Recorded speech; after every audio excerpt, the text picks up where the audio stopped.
this year again, changing perspectives, is I know that I need to make sure our story is as clear and easy to process as possible, so that people, if you don't want to go learn as much as one of our interns or something, like please don't. You don't have to do that. But that we have a way as a community to just see past all of the, is it rhetoric? The rhetoric and the gaslighting. I'm learning all these new terms, and I just like, there's a name for that? Oh my God. I get all excited. But to see past that, and the work we've done through the Nevada County Arts Council started with the cultural districts, right? But we started at the floor, and we learned to work together first and learned about each other just as people, not even as organization, nothing. Just like, and when I care about people, I'm like, oh, I wouldn't say that way if I were you. Because I know all of my people come in my head where they would just get shredded if they said that in front of so-and-so. It's like, ooh, don't say that. Synonyms are our friend. But this work, it could replicate with every organization here. It's been the same thing for the tribe. We have to learn. We have to try to fit ourselves into the system. And so I just wanted, before I hand you this microphone, I wanted to say that I felt that you braved that fire with such grace. And at the same time, someone may be like coming at you like, your Arts Council doesn't care, Arts Council, blah, blah, blah, or you as executive director of this, with never, if they would have taken 10 minutes to sit down with me and say, how do you feel about this? I mean, I wouldn't be doing it if it wasn't important. And if we weren't making a difference, I mean, why on earth, with all the things to be done in the world, would I be there? And I feel that this person was really quick to jump on that trolley social media, whatever that bandwagon is, and it flamed at you. And I know how you feel, and I felt you weathered it so well. And what was protected by you being such a big girl about the whole thing is that it didn't harm our forward motion or the work that we've done together. And I wish that they had cared to ask, because I could have said all these things to be like, where have you been? You don't even know what's going on for the last 10 years. It may look this way and that way, but then to attack made me really mad. And of course, I'm like, so I just wanted to say that. And if you would like to talk about our work together in whatever way you feel like doing it.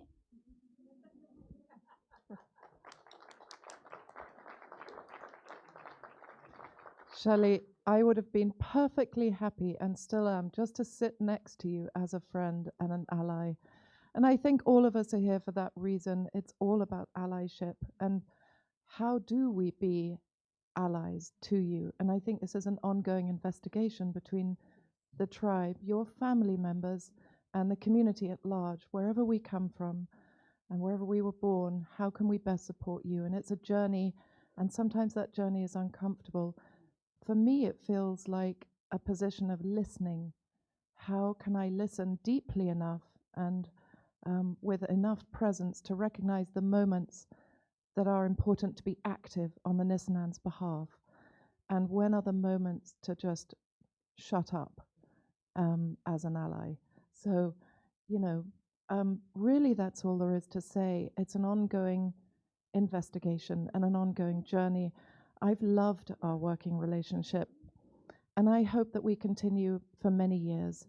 All nonprofit organizations strive to have their costs, their overhead covered, and to be able to, enough to be able to service and serve their communities.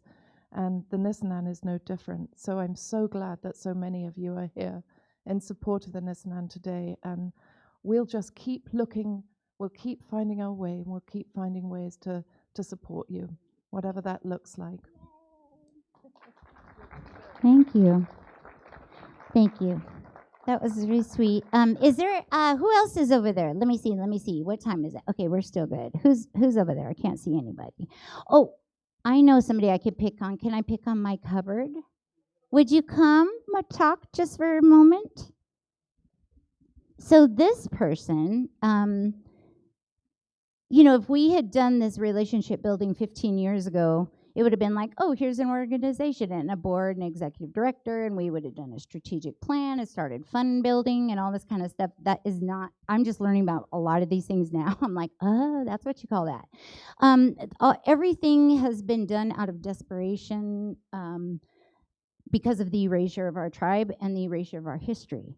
And we have it's taken meeting just a really fabulous and nice person, and then they say, oh, and by the way, this is my work, and that door opens a little tiny bit. And I feel that that is our story. It's been that creative, just like that's how things have happened. And so now, as we're planning for a strategic plan, we have so many of the foundational pieces in place that I didn't even know they had titles sometimes, but we can clearly identify the voids in a strategic business plan. I'm like, oh, I didn't know about that, you know. But meeting Mike, so I'll let you say what you do for your job, and your past job, but he is someone who was that cracking open of the door to our sacred mountain, Estomyanim. So we know it as the Marysville Buttes, and we have not had access to anywhere, any land, since the people were removed. And so reconnecting with these landscapes, it wasn't on the list of to-dos because they're like, that's not our place anymore. It's just like, that's not your place anymore, and it just is over there. And so it takes, I think, the younger generations to be like, why? Why is that so? And then you look at it and you're like, geez, that's kind of unfair in the moment we're living in today. And so this man was like kind of what Eliza is on the Arts Council, was that moment for us, but we're talking about our sacred place where all life comes from and where we go when we die. And meeting you, oh no, I'm getting all teary. Opened that door that Eliza and I were just talking about. I was not expecting this. Also, one of my favorite things in life. So. Well, good afternoon. Is it good day, everybody? So my name's Mike Hubbard. How much time do I have? I don't know, 5 minutes. Okay, all right, I'll keep it short. And so I'm not from around here. I'm from Illinois. I came out in the Air Force in 1971, and I was stationed at Beale Air Force Base, and I looked out across the landscape, and there's this mountain. Illinois is as flat as the Central Valley. I had never been around a mountain before. And so I fell in love with this place, and I managed after a while to buy a little postage stamp home in the north side of the Buttes, and got involved with organizations and people that provide limited, guided public access into the private farmlands and rangelands of the Middle Mountain. And our organization was called Middle Mountain Foundation, and we've experienced some growing pains. And there was a presence in terms of marketing ourselves in the community, and nobody knows the Middle Mountain, but everybody knows the Sutter Buttes. And so I'm just tickled to see how you acknowledge it in your own way and how you describe it in your own way. And that's very touching and very appropriate. And one of the things I've learned about this is there are multiple perspectives to everything. And when you come back and you look at my table, I don't have very much there. We have a 3D model of the Middle Mountain. And we have a series of maps. I put together a little book on the Buttes, one of those picture history books. And I realized when you look at a map, you're not just looking to see where to go. You're looking at a story and a history of how the culture, the contemporary people of the time regard and utilize the landscape, or how they protect it, or how they rip it apart. And the Buttes have been preserved because there are about 10 or 12 families that have bought it, and they just want to raise crops and raise cattle and sheep up there. And so it's kept it virtually the way it was. And I think I should talk more about being connected to you than what I do. All right.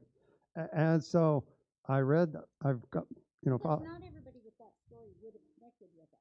that's right. And so I also, part of my history is I happened to work for California State Parks for about 15 years up at Lake Oroville.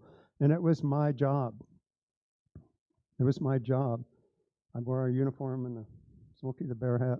It was my job to learn and teach about Native cultural history. And you can't learn about this and not be touched by it. And so I'm reading news from Native California, and here's this article about you inheriting a song in the Middle Mountain. And I said, I need to meet that lady. And so I went up to the Wild and Scenic Film Festival, and you had a talk and a tour. And I went up to her and I said, I'm Mike Hubbard from the Sutter Buttes. She hugged me. and so anyway, that's just kind of how it started. And so I feel a deep connection, and I'd like to do, it's owned by 10 or 12 families. It is private property. We're a land trust, and so we're a nonprofit commercial organization that works to preserve and protect farmland and rangeland and open space. And we're finding there's an increasing awareness and a sensitivity to a Native presence in all of the land, all around us. And it's a power, it's a driving force. And I'm rambling, so I'll stop. So thank you for putting me on the spot. Thank you, Mike. Thank you.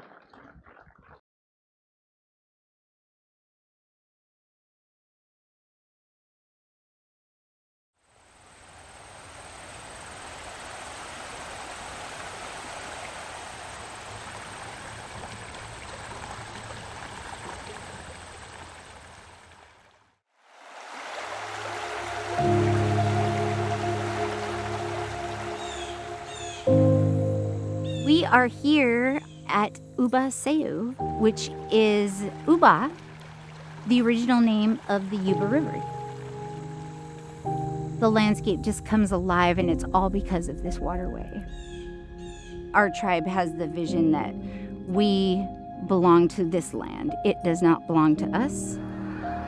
Our creation story says that we came from our sacred mountain, Escamianim, which today we know as the Marysville Buttes. From the tribe's point of view, we've always been here. We originated from the land, we came out of the land, and we are here, and we've always been here. And we got our language and all of our customs and traditions from the land itself. Why is a watershed so important to a tribe? All you had was the landscape and nature and everything that was in it.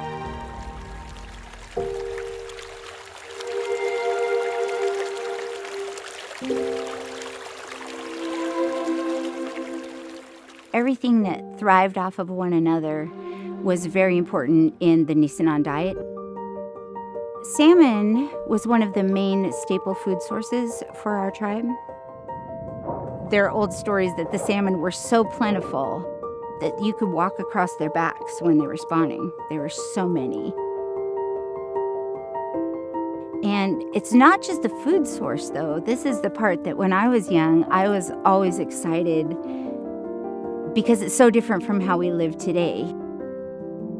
Every piece of the animal or the plant or the tree, whatever was harvested, everything was used in the way of Nisenan life. And that's from like toys to religious ceremonial items, your house, of course your food, your medicine, things that you use for prayer. And of course they used everything on the fish. The bones were used for jewelry, also pounded up and put into the acorn soup. And I think that's that reverence for the landscape.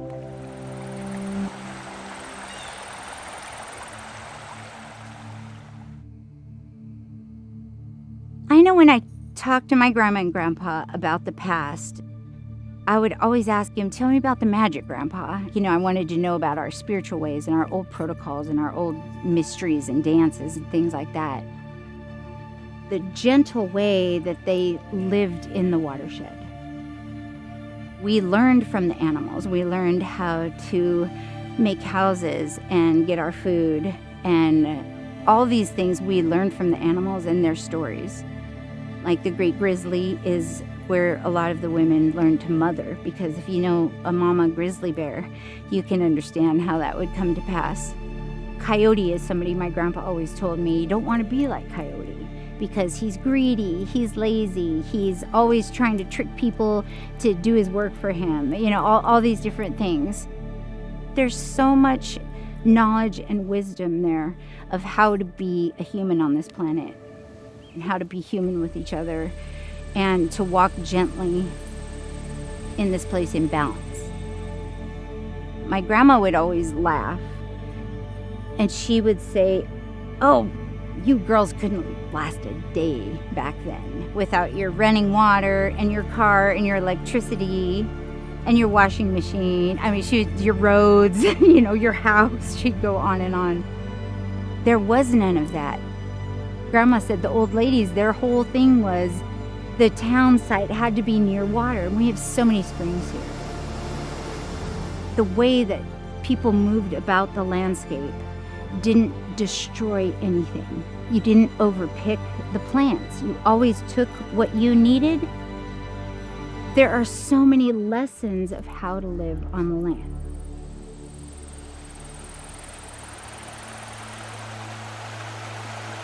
The livelihood, the blood of a watershed is, go figure, the waterway itself.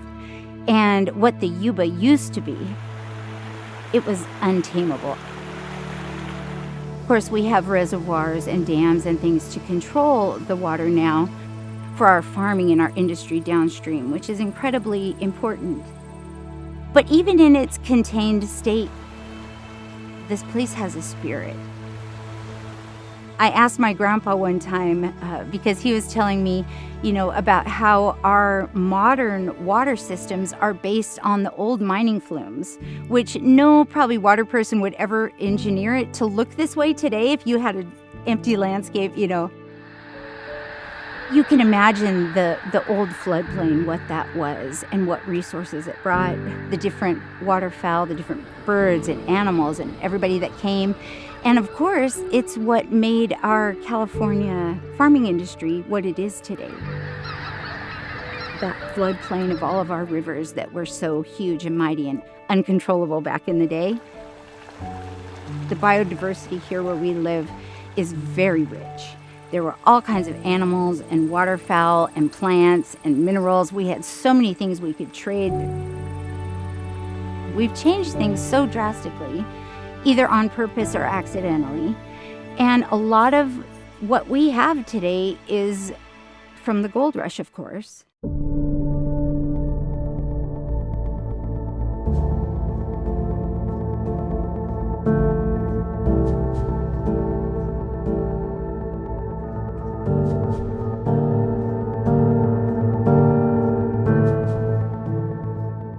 As soon as the gold rush came, there was, of course, lots of violence and really awful, awful stuff that I feel, just as being a human, you see the worst of humanity sometimes comes out when there's something to be had, and people want something, and it's greed, and it's ugly, and it happened here to our people and to our landscape.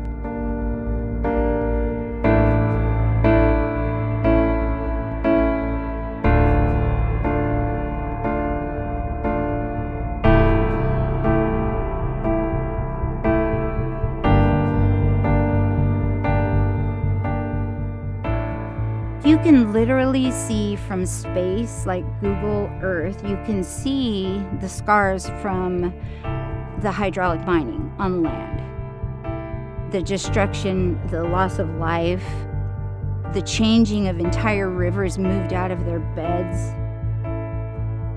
This is where destruction is. And look at nature, what it does. It's incredible, the resilience of nature. If we can just undo some of that stuff, nature is going to thrive.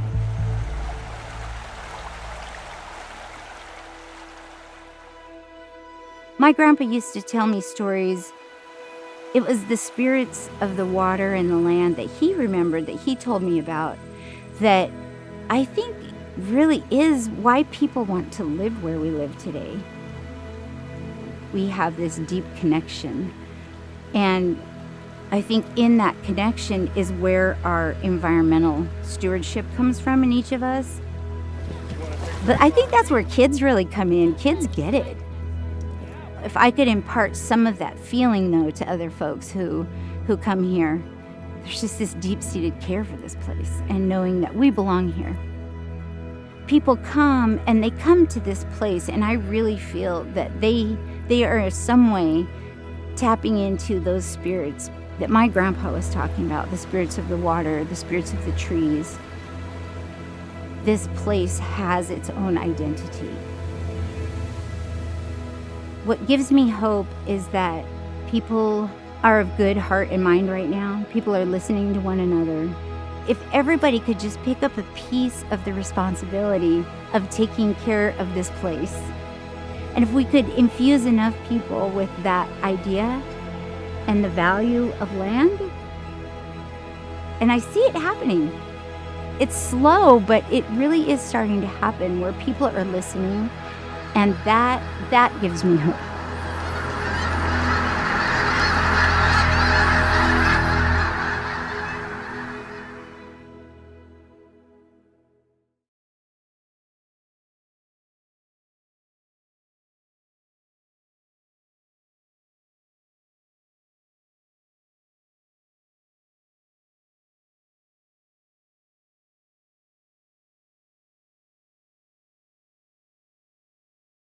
It's an honor to be up here today. My name's Iona. I'm a glorified intern. And speaking of acronyms, I have a few of my own to bring up now.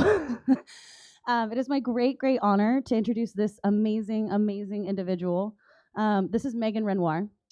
She is a PhD candidate at the University of Cambridge. She is a freelance researcher, and an excellent one at that, I may add. An intern at the California Heritage Indigenous Research Project. And Megan is conducting, she's conducting an ESRC-funded PhD. And so the ESRC is the Economic and Social Research Council. Is that correct? Yeah. Amazing. And so, thank you. And so it's a ESRC-funded PhD in history at the University of Cambridge in the UK. In collaboration with CHIRP and the University of Pennsylvania's Tribal Recognition Initiative, looking into the relationship between indigenous land conflict and the 20th century development of the modern American state. Prior to this, Megan worked as a researcher in the international peace building and development sector for 9 years.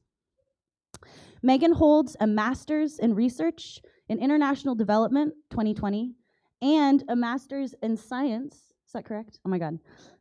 In conflict studies, 2014, from the London School of Economics and Political Science. Yeah, I know. And then, on top of that, she also has a BA in philosophy and political science and a BA in international relations from Boston University. That's 2013. So, this woman is very well educated, but she's also a phenomenal communicator and a phenomenally heart-centered, compassionate individual. It's an honor to be around her and get to listen to how her brain works, and I'm really excited to listen to her talk. So please, without further ado, warm welcome for Megan Renoir. Thank you so much.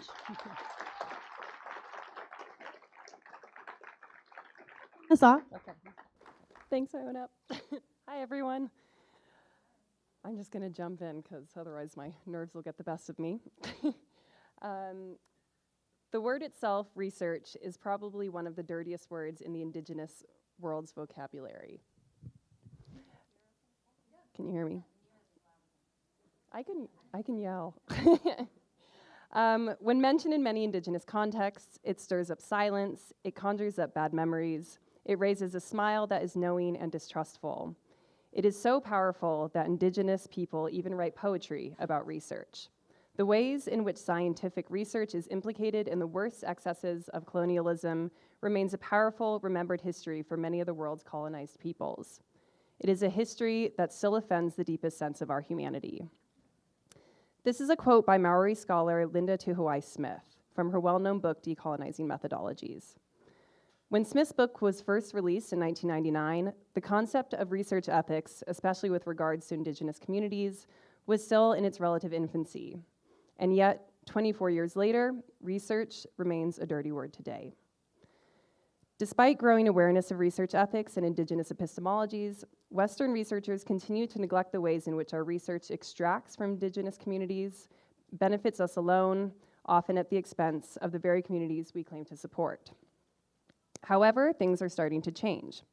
At many universities and research organizations today, students such as myself are taught first and foremost that Indigenous rights should be made paramount to any research aims, and that it is our job as researchers to put ethics first and educate ourselves on what this might mean for each different group that we choose to collaborate with. While we are still a long way away from normalizing some form of good practice in Indigenous research collaborations, and while significant systemic constraints remain as we try to shift towards more responsible research, I believe that we can look towards collaborative projects to understand how to do better. Today, I hope to use my own perspective to communicate not only the roles that non-Native scholars like myself risk playing in the harm of Native communities, but more so how we can show up in ways that produce research that is impactful, supportive, and complementary to the goals and survival of Native communities through ethical collaboration. More so, through ethical research, we can support groups like the Nevada City Rancheria to change perspectives and shift narratives that directly impact them today. I know I was already introduced, but if I go off script, I'm gonna get really nervous. So my name is Megan Renoir, and I'm a PhD student in American History at the University of Cambridge and an intern with the California Heritage Indigenous Research Project. I am of non-Native descent and have been collaborating with Nevada City Rancheria since 2021. Over the course of the next 20 minutes or so, I will discuss the history of unethical research collaborations with Indigenous groups and the trajectory of research ethics standards and decolonized practice today. I will then share lessons from my ongoing collaborative research projects with the tribe. I want to note that since I am a researcher, much of what I discuss today will be about research collaboration. However, I want to stress that these lessons are not limited to research alone. Ethical collaborations can happen across all types of work, and many of the lessons I discuss today will directly apply to your own engagement with the Nisenan. And I think we've already heard that some of that is very much happening with their current partnerships. But just in case the relevance of these lessons to your own collaboration with the tribe is not clear, luckily I'll also be ending the presentation with a discussion of CHIRP's current engagement and collaboration protocols, which will be released later this year to help members of the non-Native public learn how to ethically engage with the tribe and become an ally in building a better future and in changing perspectives together. Before I jump into things, I want to thank the Nisenan for inviting me to give this talk today in celebration of Native American Heritage Month, and also apologize to anyone who already heard me give a version of this talk back in May. I promise I've added new content to keep it exciting and hopefully somewhat interesting. Finally, I want to note that much of the information in this presentation has been developed from 3 works of Indigenous literature, seen up here on the screen, produced by Indigenous scholars, as well as from my own personal experience working with the tribe. So what does the phrase, research is a dirty word, really mean? Broadly speaking, research on Indigenous communities has historically been used as a way to record, interpret, and analyze Indigenous worlds in order to appropriate and control them. At its worst, research on Indigenous peoples has actively used Indigenous people as test subjects for Western medical and social science. Beginning with the measuring of skulls to determine intelligence during European colonialism, Indigenous peoples have long had their bodies and cultures objectified. For example, in the mid-20th century, Indigenous children were used as test subjects for experimental drugs and vaccines in the United States. Despite growing acknowledgement of research ethics, these abuses have continued today. More recently, in 2004, the Havasupai tribe in Arizona sued Arizona State University for illegally using tribal members' blood samples to run genetic tests in violation of human subject research. Social science research has followed this trajectory and has been no less damaging. Indigenous communities are frequently asked to provide their knowledge and offer their culture to Western researchers, but are rarely given the opportunity to contribute to its analysis. Even worse, Indigenous people are frequently left without any access to or ownership of their own data, or any say over how it is used and disseminated. It is not uncommon for communities to have no follow-up from researchers and no information on how their data has been employed. I now want to give a few examples of how this phenomenon has been experienced specifically by the Nevada City Rancheria Nisenan tribe. The Nevada City Rancheria has historically been welcoming to research and collaborations, often because these opportunities present a key source of capacity and support for a tribe that is working with very few resources in an ongoing context of oppression. However, a handful of academic collaborations have led to harmful outcomes. In one case, photos were published of Nisenan roundhouses that the tribe had never seen before and did not know existed. The researcher failed to consult with the tribe and followed a long history of Western researchers assuming a particular privilege in their access to resources without care for how the publication of erased cultural artifacts might impact tribal members, many of whom are still carrying the weight and memories of the California genocide and the destruction of such cultural artifacts within them. Similarly, illustrated reproductions of sacred ceremonies were published without the tribe's consent. In this case, not only was the publication insensitive due to the importance of the act being shown, which centers on a sacred grieving ceremony, but also because the publication of such content is deemed too dangerous for those who do not understand what they are looking at. Had the tribe been consulted, they would have provided context that such illustrations at the least required a trigger warning. However, such consultations never took place.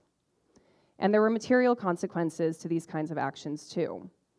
Western academics often work with Indigenous groups such as the Nevada City Rancheria, but leave to publish their books, dissertations, or articles without providing adequate credit to their collaborators or providing a share of the financial returns. For the Nevada City Rancheria, this has meant books being published on the tribe, using the tribe's knowledge and information, and relying on the tribe's significant input and trust in the researcher's intent. And yet none of the financial gains from book sales have been returned to the tribe, to the very people whose information is being commodified. In other words, while the tribe provided the essential fodder for such work to take place, the benefits of this were reaped entirely by another, notably non-native individual. These examples demonstrate how academic research, even today, continues to objectify Indigenous people as passive subjects rather than as people with agency and collective rights.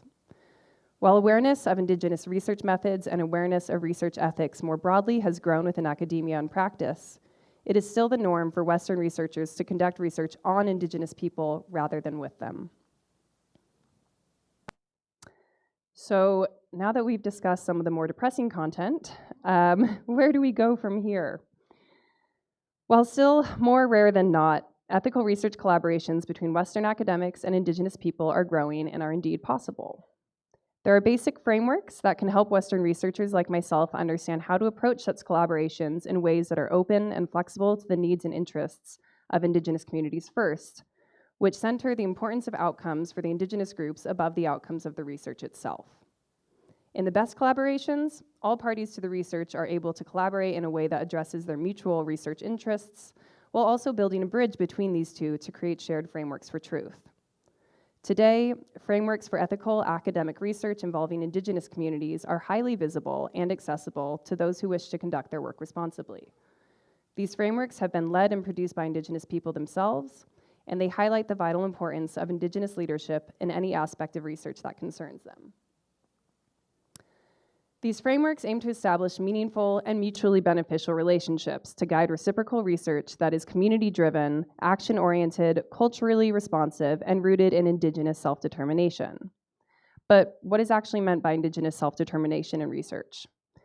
Self-determination means Indigenous people have ownership and control over data collected in and on their communities, including how this data is used and shared by others. So there are 4 key principles generally for conducting ethical research.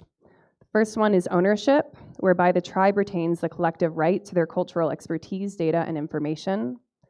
Second is control. To the degree determined by themselves, the tribe is involved in research projects that concern them from start to finish. The third is access. The tribe has access to information and data about themselves and their communities, regardless of where it is stored. And the fourth is possession, that the tribe maintains physical control of data collected. However, I want to note that there is no single way to define ethical research with Indigenous groups. Each community holds its own epistemology and its own idea of how and why they might collaborate with a Western researcher, and it would be wrong to assume that there's a single trajectory that we can all follow. Each case is unique, and it is the responsibility of the researcher to approach such collaborations with this awareness in mind. I want to now give some examples of how we have put these principles into practice through 2 ongoing collaborative research projects. In December of last year, I was approached by the International Peacebuilding Development and Humanitarian Research Organization, CDA Collaborative Learning Projects, to support with the development of a US case study looking into the relationships between peace, conflict, and climate change. The case studies developed from this project are used to provide examples of how to tackle the interconnected issues of conflict and climate change for local, national, regional, and global actors such as the United Nations. We decided to approach the Nevada City Rancheria with this opportunity, as their story represented the often ignored relationship between environmental vulnerabilities and the destruction of Indigenous lives, sovereignty, and culture. At the very beginning of this collaboration, we jointly developed a research methodology in line with the needs and interests of the tribe. In traditional Western social science, we would normally use qualitative research methods such as structured interviews or focus group discussions with clear guiding questions developed from our own knowledge base and our own worldview. However, in this case, we opted for the use of a methodology that is common within Indigenous epistemologies, unstructured oral history interviews guided by tribal members themselves. Instead of producing research data for the project alone, this approach enabled a complementary outcome with the tribe's interests at the forefront. The oral history interviews focused on the topics that tribal members wanted to discuss, which, due to the history of genocide and environmental destruction in Nevada County, naturally related to the topic at hand. It was also agreed that all data collected through the project, including video, audio, and written content from the oral histories, would be owned by the tribe and stored within their own archive. We also conducted a day-long collaborative workshop with tribal members and community members to collectively define the terminology used in the research. This enabled an interpretation of data that was accurate to the tribe's experience and knowledge systems, rather than determined by Western interpretations or structures. In real terms, this meant breaking down Western interpretations that separate issues like genocide and environmental destruction, and building a holistic understanding of the interconnections between these issues and how they impact the community today. This approach highlighted the way that Western research obscures Indigenous experience. Concepts developed in non-native spaces often fail to map onto native experience and knowledge, and can make it difficult to conduct collaborative research in a way that feels both reflective of native experience and can be applied to Western policy contexts. For example, at the start of the collaborative workshop to develop and define terminology, we were immediately struck by how the concept of climate change did not resonate. As noted by Tribal Chairman Richard Johnson, presenting climate change as a modern issue neglected a history of Indigenous people adapting to changing climates as standard.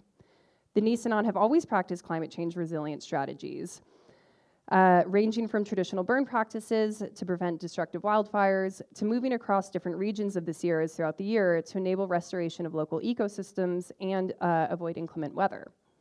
As such, it was essential that we integrated an historical analysis into the research to ensure that this nuance was captured.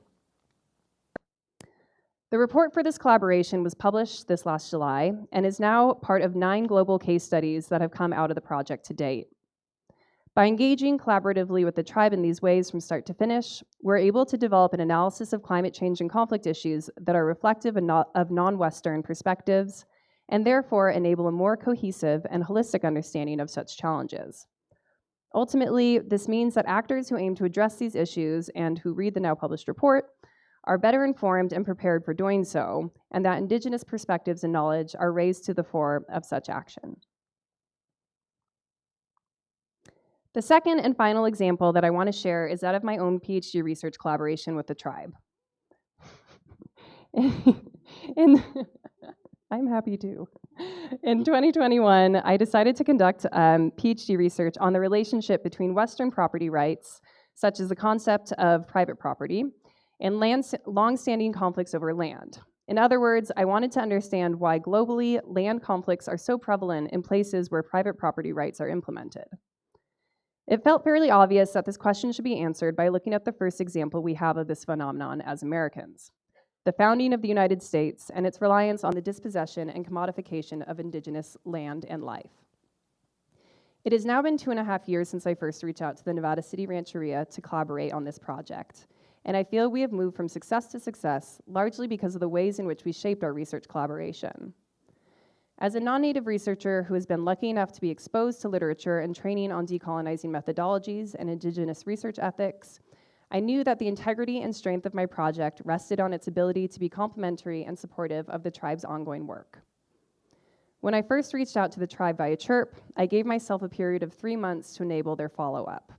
In other words, I ensured that my PhD application itself was flexible to their timelines rather than my own. This allowed us to work together to identify how my project could support their work and ensure that the collaboration did not add constraints to their already very constrained time. As a result, we developed a collaboration that feels incredibly complementary and impactful. Last summer, I joined CHIRP as an intern to support with the development of their tribal archive, which forms the evidence base for their case for restoration of federal recognition.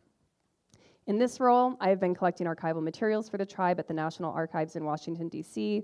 and in California, and have been digitizing existing tribal materials and organizing these within the current document repository. What has been particularly amazing is that by directly supporting the archive development and federal recognition work, I have also been given the privilege of accessing and reviewing these materials for my PhD. I cannot overstate just how huge this is for a PhD student. Tribal archival materials such as this are incredibly difficult to gain access to, largely because of distrust of Western researchers due to historical abuses such as some of the ones discussed today. In contrast, however, the reciprocal relationship we have built has been based on deep trust and authentic centering of the tribe's needs over any specific research output. Today, through this collaboration, I feel we have landed on a focus for my research that is both complementary to the work of the tribe and deeply necessary for the American history discipline. Ultimately, the research focuses on two primary goals, which we see as inherently connected. The first is that we are producing a microhistory of the tribe's interactions with U.S. federal and state administrators to better understand the history of the tribe itself and the impacts of federal and state policies on tribal sovereignty. The research will directly contribute analysis and evidence towards any legal action related to their federal recognition case and towards correcting the record regarding the historical relationships between tribes in California and the state as part of the California Truth and Healing Council. Second, we are developing an analysis of 20th century U.S. state development that engages directly with Indian history. This will be the first time that the history and story of an unrecognized tribe has been used to analyze and explain the development of federal-state relations in the post-Civil War United States. Namely, we will show how Nisenan land and lives served as a significant site of tension for the federal and California state governments as they fought for power within the evolving federal system of the 19th and 20th century. This history will not only expand our understanding of the development of federalism in America, but also how this process impacted and influenced the lived realities of groups like the Nisenan today. Shockingly, Nevada City and the Nisenan were at the center of the gold rush, a core event underpinning the consolidation of the modern American state, and an event that is absolutely central in the genocide and devastation of indigenous communities in California. And yet, this story has never been centered in the analysis of American history. This research therefore not only reverses historical norms that have erased tribes like the Nevada City Rancheria from these histories, but it also highlights the necessity and value of centering indigenous experiences and participation in our constructions of truth as researchers. Now, before I move on to some final bits of my presentation, I wanted to share some good news regarding where this research collaboration has taken us.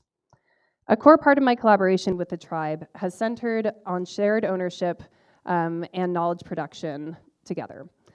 For example, anything that is published on the tribe requires joint ownership. Most recently, this includes a publication that, as of this past Thursday, has been accepted with revisions into the American Historical Review, the flagship journal of American history, and one of the top journals in the discipline. This article includes both myself and tribal spokesperson Shelly as co-authors, and explores the ways in which visibility activities such as today's event and other collaborations with community members, many of you who are represented today, have provided the Nisenan with essential forms of recognition and resilience outside of the federal recognition process. Importantly, this article marks the first time an unrecognized Indigenous nation has been centered in the story of federal Indian relations.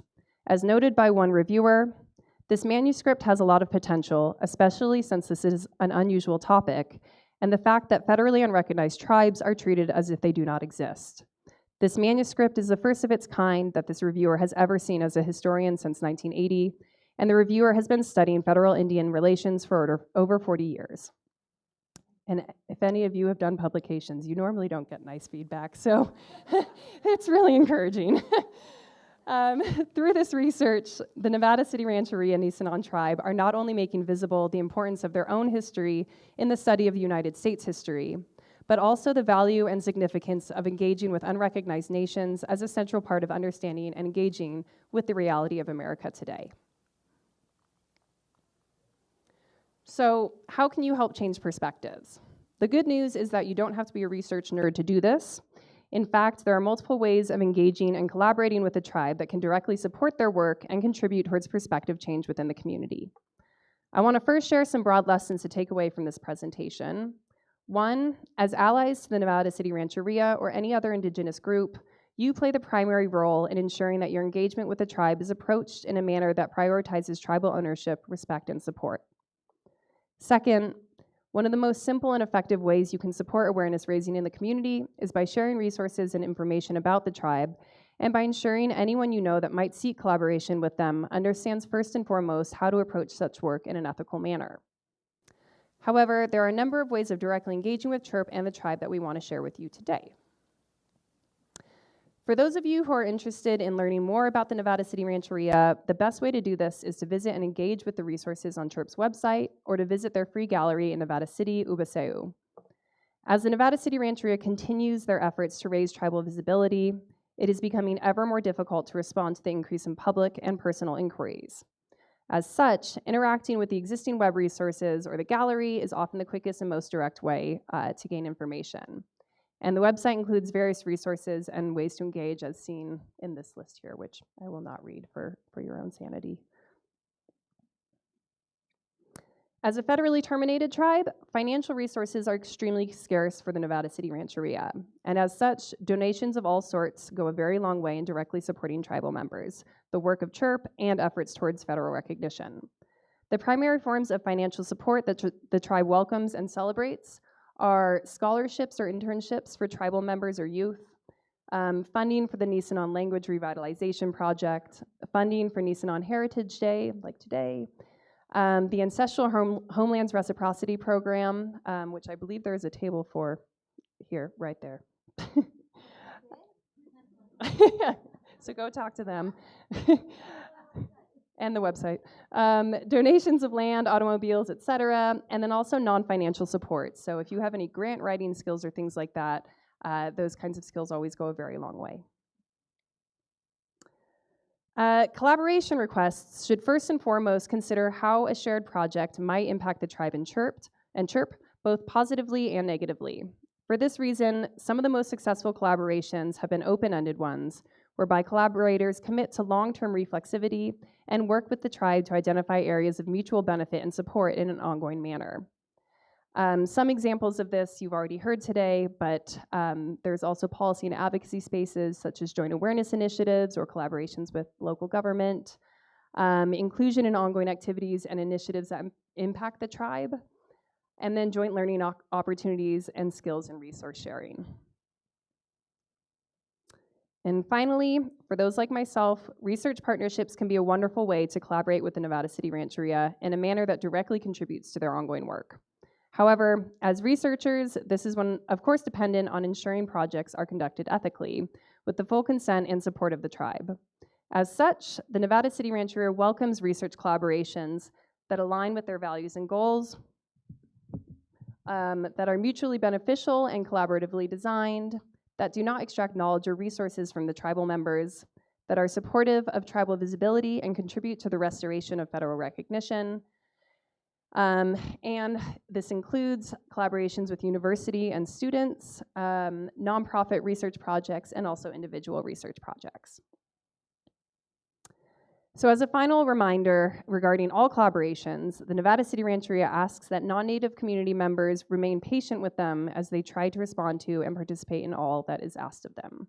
During busy times, it can even take up to a few months for a response, and the extent of this work relies on all of us shifting our own perspectives to ensure the vast scope of activities are supported and ultimately successful. So this brings me to the end of my presentation. However, I want to end this talk with a quote from Joy Harjo, a well-known poet from the Muskogee Nation and a 3-time United States Poet Laureate, also the first Native American to hold this post. This quote is from her book, Poet Warrior, a memoir, and it bears strong relevance to the task we have at hand today of changing perspectives. We are all here to serve each other. At some point, we have to understand that we do not need to carry a story that is unbearable. We can observe the story, which is mental. We can feel the story, which is physical. Let the story go, which is emotional, and then forgive the story, which is spiritual. After which we use the materials of it to build a house of knowledge. Thank you.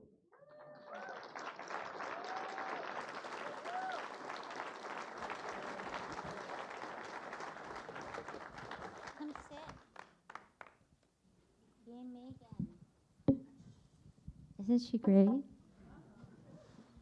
And she's funny and sort of pleasant to be around.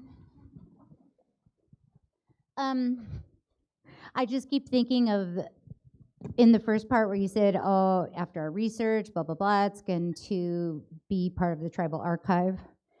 And there was no archive and there is no archive, which implies that one needs to be built. And it's funny because enough time went by that now she's sort of, it's fallen on Megan to sort of build that archive.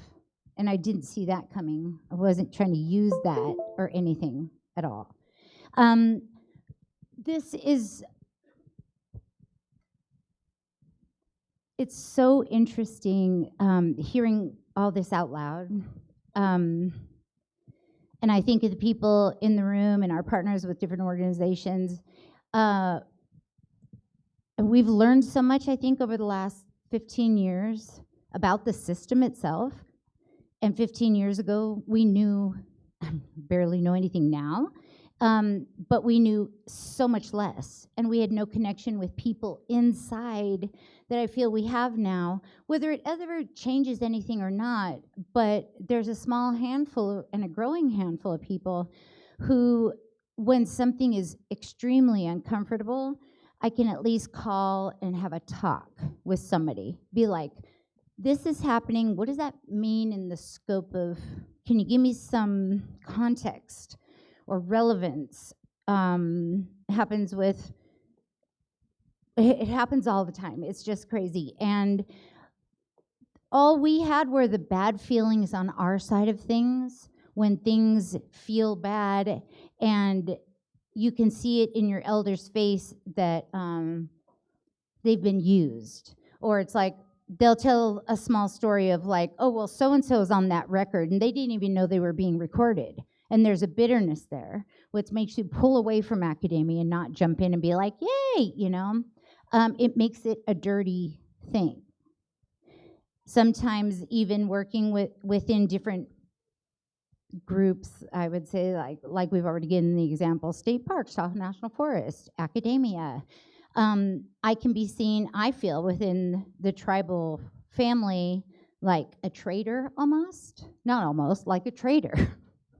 Like you know, like what am I divulging? What am I giving up? It's really interesting how deep-seated it is. And then you can use that, the example of the boarding schools. I can tell Deb Holland was put in the position she's in as a Native person. She just talked about it. Every tribal person knows about boarding schools. I can guarantee you. Had people who went missing. It's just, but nobody else knows about it. It's flipping, you know, Twilight Zone, sci-fi, aliens came down, sucked somebody's brain. Nobody else remembers but us. And then suddenly people are talking about it. It's the strangest thing to overhear a conversation about something. It's like, what? How do they know? And it's like with this conversation with Megan was the first time, and I think she's also not living here in Grass Valley. She's from Grass Valley, Nevada City, but she's not living here, right? I mean, you half. So there's that. You get out of the small town, whatever the crushing depression of a small town is. And then not only that, but removed from California and removed from the United States. There's enough distance where sometimes it just feels that people get to opinionate because, you know, You don't see somebody down the street who's going to glare at you or judge you or something.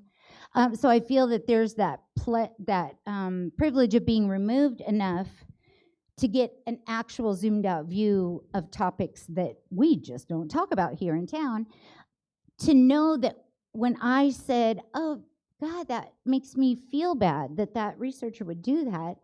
And I have all these people who are appalled, like, that's what, that's the world like 30 years ago. What's going on? And that's how I feel with speaking about the Middle Mountain, or speaking about lands that we want to gather from in Tahoe National Forest, or state parks, or all the, it's everything.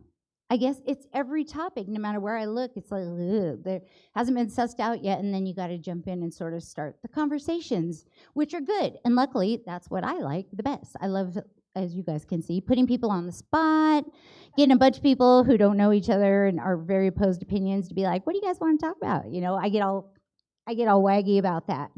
But can you talk about that some, Megan? Like, we know each other pretty well now. It's the weight. I don't know if I've ever expressed,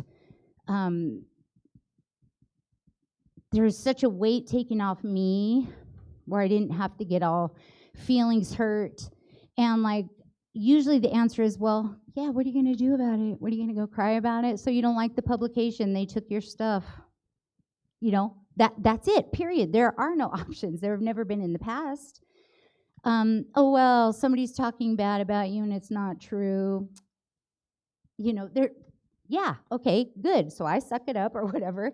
But then speaking about this in this context, and like just your opinion about the non-ethical, whatever thing. Yeah. Like that moment of, when you were saying, giving your perspective from Cambridge in your studies. She's gone to school enough for all of us, I think, which makes me feel better that I didn't, since you did.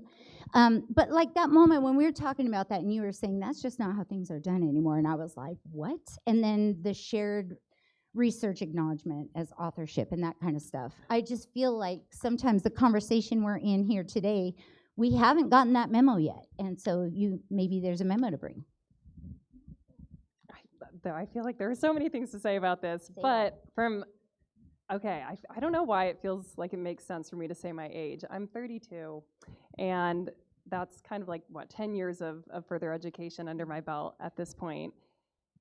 And I think what's really crazy is being this age and being in research at this age, it feels really obvious that research ethics is like really of such prime importance to us. But I think even for me, it's easy to forget that even when I was entering school, this was not the norm. So even though kind of the first iteration of these conversations were happening with the Decolonizing Methodologies book in 1999, even that has taken roughly 20 years to get picked up within mainstream academia. And even in that case, not all universities are teaching these things. Most universities don't have an Indigenous Studies course or anything like that where you would have access to this kind of information. So I think it's still very much a new thing, even within academia, but it's encouraging. I have two half-sisters who are about half my age, and I hear them talk. They've just entered university, and I hear them talk about what they're learning, and this is like the first thing they learn. Whereas for me, it took 2 degrees to get there or something. Yeah. So it's amazing to see that it's becoming much more like standard practice. But I think the really hard thing is that we're in this kind of like pivot point now in society and then in academia especially, where there are still so many groups like the Nevada City Rancheria that are being taken advantage of with research, a lot of times by older academics who have not grown up in a system where there's a lot more conversation about social justice and ethics, and it's all, you never know what you don't know, and you don't even know where to start looking if you don't know what you don't know. So at least for me, it was really fascinating. The first time I actually met Shelly was at an event where we were discussing some of the things I mentioned today that had happened, and it was just mind-boggling to sit there and be like, this is the opposite of what we were taught, and I don't understand how this is happening. And kind of encouraged me to go down a bit of a research hole in prepping for these kinds of presentations to look at really what is the history here of research ethics and how far have we come and how far do we have to go. But I think hopefully sharing things like this also kind of spreads awareness, and more youth will pick it up. I know that sometimes these collaborations, it's the first time they're happening, the first time the conversations are happening, and it's like we can't say no to anything because it's just empty, and it's like, oh, that's going to happen. There's a conversation. We're not even talking about being paid to go, or it's part of your job, or there's a budget or anything. The topic is so incredibly important just to be mentioned out in the world somewhere that I go to all these meetings, not so much today, but in the past where I'm like, I don't know what it is, but there's always a sign-in paper. This was my bar.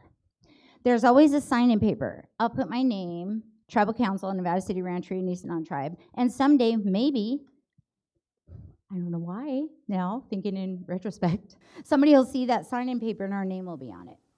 And maybe that goes in tandem with the federal recognition stuff where there are no documents. There are no documents, and we have all these documents, and they're like, those aren't mine, baby. Like, I don't know where you got all those BIA documents. And I'm like, from the BIA? But somebody happened to keep them. There's the chicken coop story, that one great-grandma had all these incredibly rare tribal names, roles, whatever it was, that the government didn't have, up in the chicken coop. Because, very much like our family, there's stuff that's could be the only iteration of something that still exists. But that was my bar, and it shouldn't be. Like, I shouldn't have to go to a bunch of meetings and learn the new acronyms every single time, just that somebody might look and see our name on some random sign-in paper that probably nobody will ever see in reality, right? Why would they? But now as we move forward, because the conversations are changing, now when conversations are happening, people can say, there's all this fire money coming because we're burning ourselves down accidentally. And, there's an obvious space for the tribe to be at the table, like Carrie was talking about, the North Yuba Forest Partnership. It's this conglomeration of big nonprofit, environmental nonprofits, and Tahoe National Forest, Yuba Water Agency. I mean, it's a strange, what they call them, strange bedfellows or whatever. And I'm like, ooh, that sounds like a fun meeting. But it's because these conversations are happening, and there's space for the tribe to be heard. And there's also, and I hate to be jaded, but I think it's because of the funding. If you guys in the environmental work for a long, long, long time, there was no funding, and you still did the work.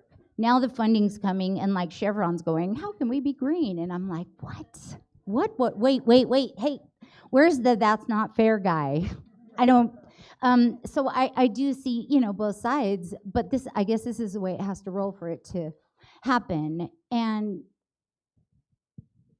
when I was just thinking of the first example you used when we went and talked about the climate thing, and you were talking about every time she'd say something about a research module, or you'd say all these different things, and I'm like, I had no idea what she was talking about. I'm like, great, sounds good. Yeah, we can totally work on that together. And just knowing that eventually I'd be like, what are you talking? What is that? And it's like the main thing, and I have no idea what it means. But all the conversations, like we show up in the raw way that we do, and you still want to work with us. And you're down to tell about all the acronyms and the words, just in that, and I don't want to put you on the spot because Mom and the answer right there or anything, but how has, like from your feeling center, how has the collaboration been so far? I mean, very easy. I feel like anyone who works with Shelly knows that it's an unbelievably forgiving relationship that you end up having. I think when working on really sensitive subjects like the research topic that we're collaborating on, you're going to mess up a lot, and it's really nice to be working with people who seem to be quite forgiving of any of these missteps or potential missteps. I think we learned a lot about this through that research project with the international one with CDA Collaborative Learning, just coming in with the terminology and it not landing and having to like immediately adjust on the spot, but not be, like have that be a moment for growth and kind of shared learning rather than a moment where we all close down. So I think that it's been remarkable.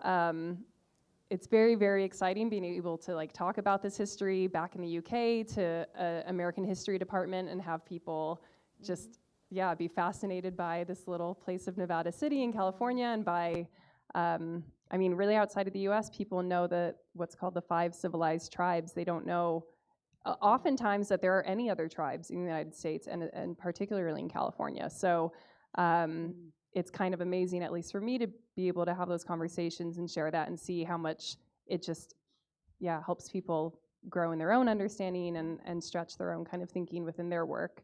So to me, it's been a kind of crazy privilege. And then it's just really fun to work with them. Everyone's really great. So I'm a happy camper. Well, they like you very much. Because I don't want to be rude, but I can pretty much say if you were not fitting in, I'm always the one that gets in trouble. If anything's wrong, they're like, Shelly, do something about that. Me? But just in closing then, and we're going to take a short break after, I learned about the King's Forest kind of recently. I can't remember even how, I don't know where I was in school, that my history and place, I'm just like, I don't know, where you couldn't hunt even if you were starving in the King's Forest. Is that in England? In England? And that's private property. To the extreme, granted. That's private property to the extreme. And it feels like that is the fairy tale that we're moving toward. I like to have analogies for all kinds of stuff. And when I'm thinking about situations in my head, I pull myself out and I put my mom in. What would mom say? I pull myself. Well, what would Jennifer say? Oh God, okay, she better not be invited. But I love going through all these because I want to see the different perspectives that different personalities and people might have. And I do that with our private property and the state of the forest and the animals and climate change and where the heck are you going to bury the dead after a while? There's just all these things that I wonder about. And once I learned that story, it was really close to another fairy tale thing that popped in my head. Is like in Cinderella or Sleeping Beauty, that scary gnarled forest that always comes alive and the trees start moving. That is what untended disconnection with the land is. I think we've been shown these stories no matter where we're from. If you go back far enough, you're from a nature-based, mostly matriarchal society. Not mostly, but sometimes. But these stories are there. It's just we're so far out in time that we're losing the connection and the obviousness of, oh, that's what these stories are telling us. They start to be just like, that's random, But with that, and then learning about the King's Forest thing and people getting killed for trying to stay alive. This planet is here for all of us. I just think about those great herds that could have fed all of us forever. And they're gone, for what? A cell phone, a blingy cell phone cover. I get all shiny, my favorite thing in the world. Anyway, that's kind of a depressing note to land on, but I think that, it's with this kind of thing and talking to people that you wouldn't necessarily be thrown in a room.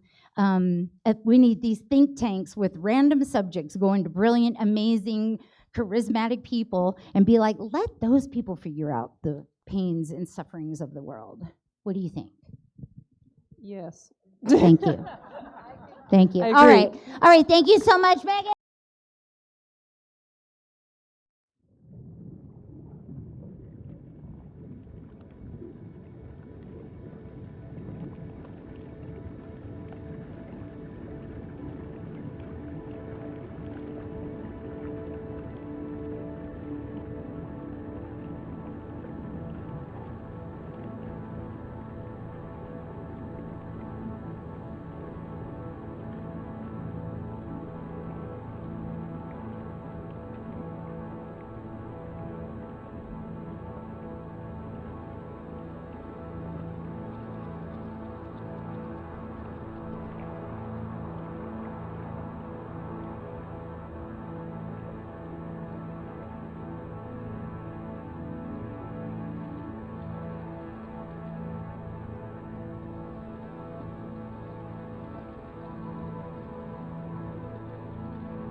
Tahani pe amnik wono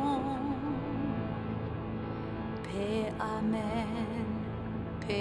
amen soulmen pe amen soulmen bin wakwa Nisenan hededi momumles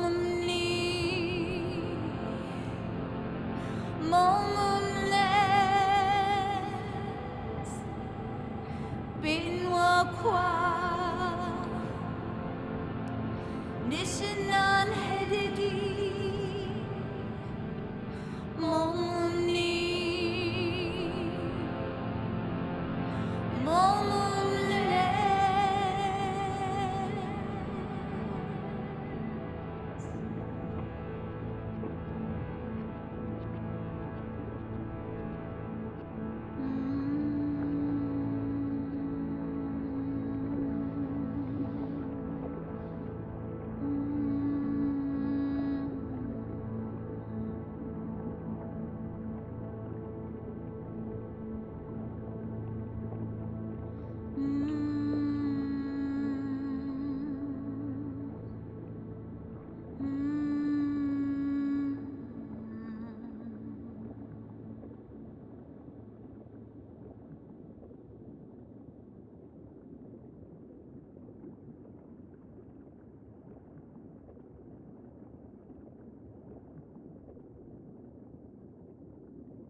screen that's all curved that we put together for a film festival and through another grant project. I have no idea how things happen. They happen so organically. And I try to remember how it happened. I'm like, why did we do that? Like, it's so random. But I think that's what I've been saying is the randomness of things. So please feel free, come to the gallery during open hours. Miss Iona, are you around? Does anybody know when the gallery's open?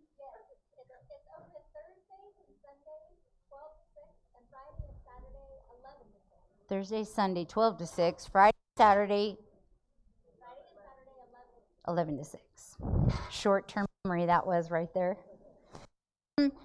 So yeah, please, that film was, it came out so beautiful. Again, very organically. I was actually brought on to that film project just to do the soundtrack.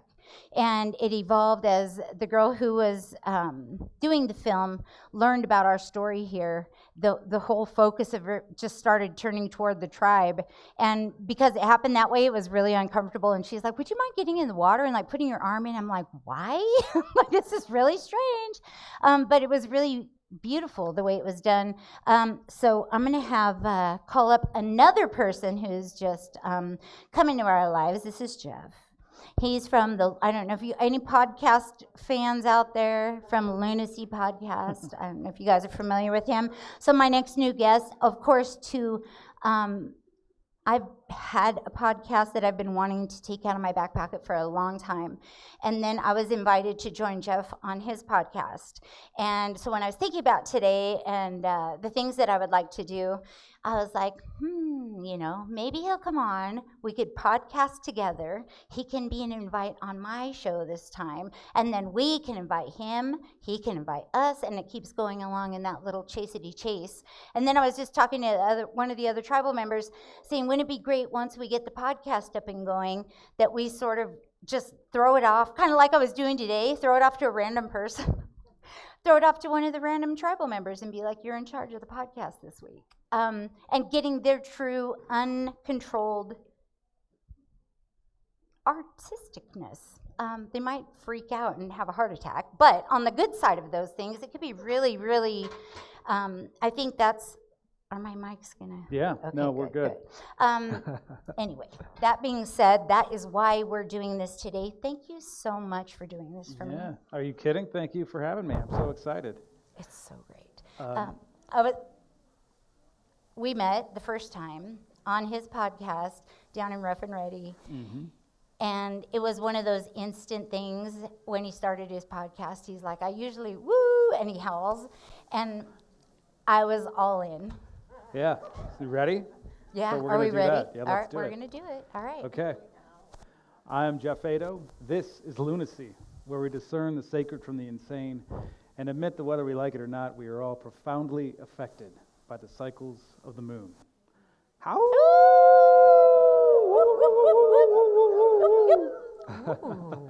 Yeah, that's good. We got an audience. So first of all, I just want to acknowledge that we're here today for Nisenan Heritage Day. Shelly most generously asked me to come on board and do kind of a joint podcast.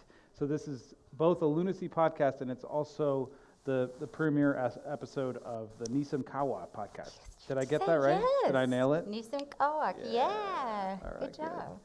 So I'm super excited to be here today. It's a real honor to be invited.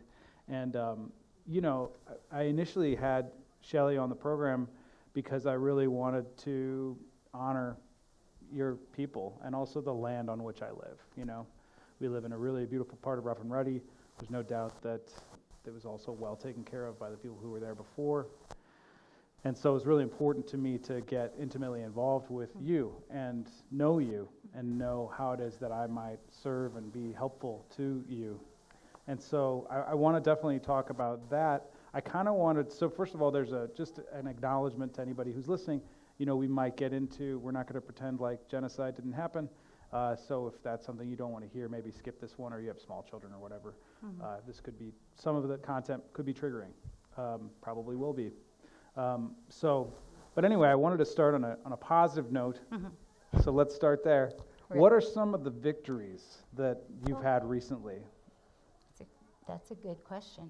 Like the land back, the land acknowledgements maybe, and or whatever else you think is important. Yeah, you know, some of the victories, oh, that's interesting. Like I was talking about earlier, I was saying that just showing up to a meeting, I have no idea what's going on, but I'm getting my name on some sign-in list that somebody might see someday in the federal government that might make a difference. Like that is where my bar usually is, of like, woo, wind, you know? Which makes me feel like everything's positive because my bar's so, God, that sounds awful. Because my bar is so low, everything's a win. Yeah. Glad they didn't follow me into my dating life and my marriage. Horrible. That's a horrible mentality if I apply it to other things that are important in my life. And at the same time, they're all collectively, every little thing, every person who shows up today, every person who, is interested, every person who in their job or their daily life might find the topic or the people or the place of importance, collectively, I don't think we could have done this 15 years ago. I don't think the framework was ready. I just don't think the conversations had come far enough. Maybe not enough horrible stuff had happened that's right in our face for us to see, to make sure that we're moving forward as a species and not way backwards. People actually want a land acknowledgement. Yeah. You know, we have the 3-paragraph thing that's pretty depressing. It's good for, somebody knows we're alive and still here and they're willing to say it out loud and adopt it for their organization. That is hugely great. The conversations around land back, rematriation, all these different things are incredible. Getting a lot more invites to some of those more obscure meetings, and I'm like, oh, I see who's in charge of things. I hit clueless before. And it's really interesting, and I don't know, it depends on the day when I get my feelings hurt. Maybe I'm just that big of a baby, because I am. Because I try really hard, and then I get my feelings hurt, and then I'm like, what's it all for? So you're going to read a land acknowledgement, that's totally going to change the world, and I get really sarcastic, and but somewhere in between the two is Saturday Night Live. Yeah, right, exactly. And that's usually where I find my happiness, is because once it gets so absurd, I'm just like, oh, this would be the best. How many ways I could do the gold rush, with my rotten, awful sarcasm. It would be gory and awful awesome. It would be great. Yeah, that's great. So that was a terrible answer, but yes. So first of all, just to clarify for people, and I'm sure a lot of you who are here today know, if you go to the Onyx movie theater, before they start, they say a land acknowledgement where they say this land was previously occupied by the Nisenan and it's been taken over. They did not give us permission to be on this land, and we want to acknowledge them as a people, something along those lines. Yeah. And so that's a really beautiful thing. I'd also like to just declare that this is a victory right here. Right. Yeah, this is beautiful. If everybody could just audibly give Shelly and the Nisenan a round of applause so that we know that you're here. Yeah. Yeah, because it really matters for my mama, my aunties, even my rotten little cousins that are all here. I only say that because the more generations out we get, they just don't. I'm just like, you don't get.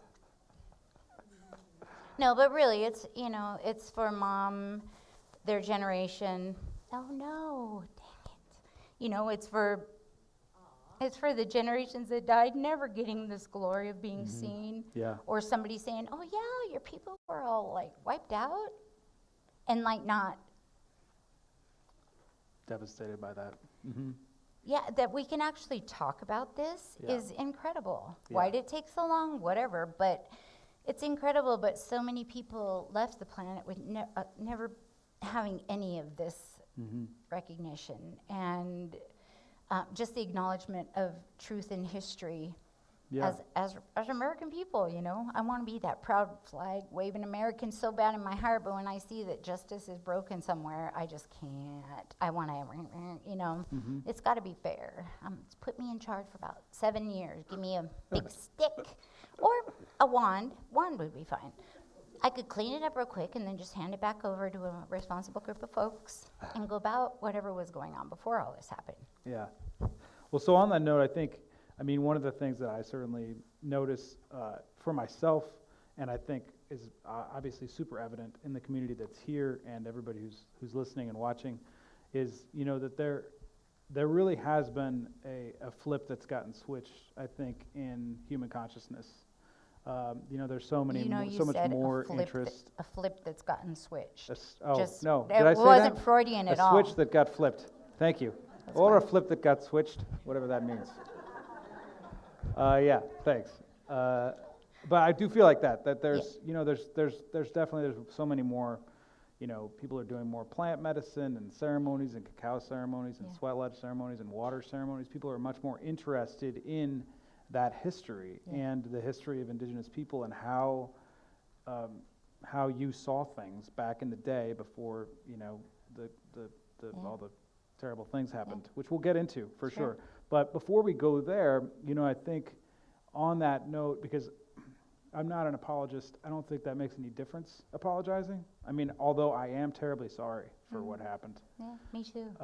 I don't think it makes any difference. I think what really matters is acknowledging the wisdom of indigenous people and in an effort to live in harmony with each other and with nature, looking towards that wisdom as, you know, kind of a beacon for us, and also working to integrate that wisdom and utilize that wisdom and how it is that we see each other and the world. And it sounds like, you know, there's a lot of, with the environmental project that Megan was speaking about, et cetera, you know, there's already a lot of efforts that are trying to get that voice more heard in the world. And I just wonder, you know, if you might want to share with us kind of some core things that might help us to achieve that for ourselves, so that rather than look at you and say, oh, that's so terrible, what happened to them, but rather, how can we look with those eyes? How can we... because it's not actually, I don't think it was personal. Like, I don't think anybody, maybe any kind of genocide. Okay, well, I'm way out of my depth. Woo, go back, Shelly.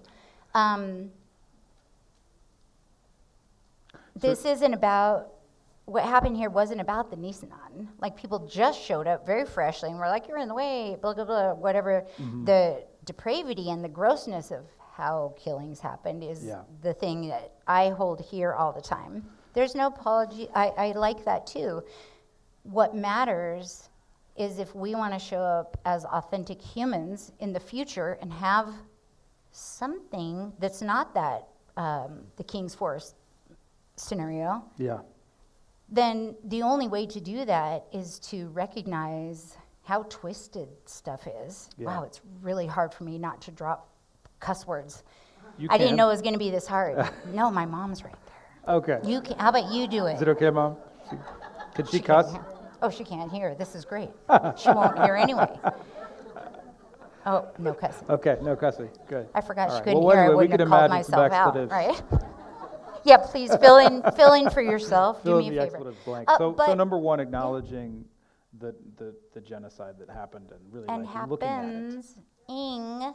And is happening still. When do we stop and go, whoa, whoa, whoa, whoa, whoa? Yeah. Like, where? That's right. Where did all the what? Yeah, where did all the women go? That's right. Yeah, I mean, that's certainly know? there, and there's a resurgence in that movement and recognizing how many indigenous women are, you know, it's what, 12 times, you're 12 times more likely to go missing and get murdered if you're an indigenous woman.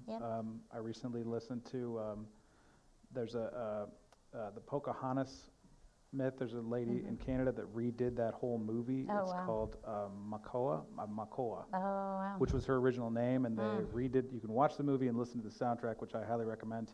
And she just goes into how they were, what actually happened. Yeah, and she to was like her. 10 years old. She was 10 years old. She not, was raped and then eventually murdered. And not by choice, like Not the at whole all. story. That's the thing. Who gets to just John Smith was a I murderer. mean, maybe in films, make up your own story, write a book, whatever. Yeah. But you can't I mean, I guess you can. Just go in and totally change history. Yeah, just put a smile on it. I mean, that's the problem. Yeah. That's why we need a land acknowledgement. That's right. Wow. I mean, this And whole thing also is why just we so need an messy. acknowledgement of the genocide. So that's number one. Yeah. So maybe, that kind of brings us into like another question that I have for you, which is, what are the scars that are unhealed? I know we talked about this on our last podcast, but it's totally fun to repeat that information. And like, I mean, I know when we talked before, it was very startling for me and also my listeners. And I mean, I think people here want to know, so.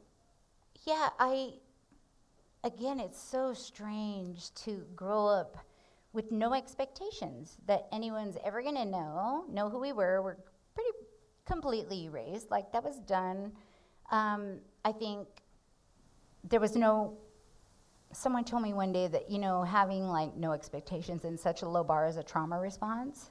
I was like, I don't know what that means. And so, as time's gone on, I'm just starting to see things the way I didn't see them before.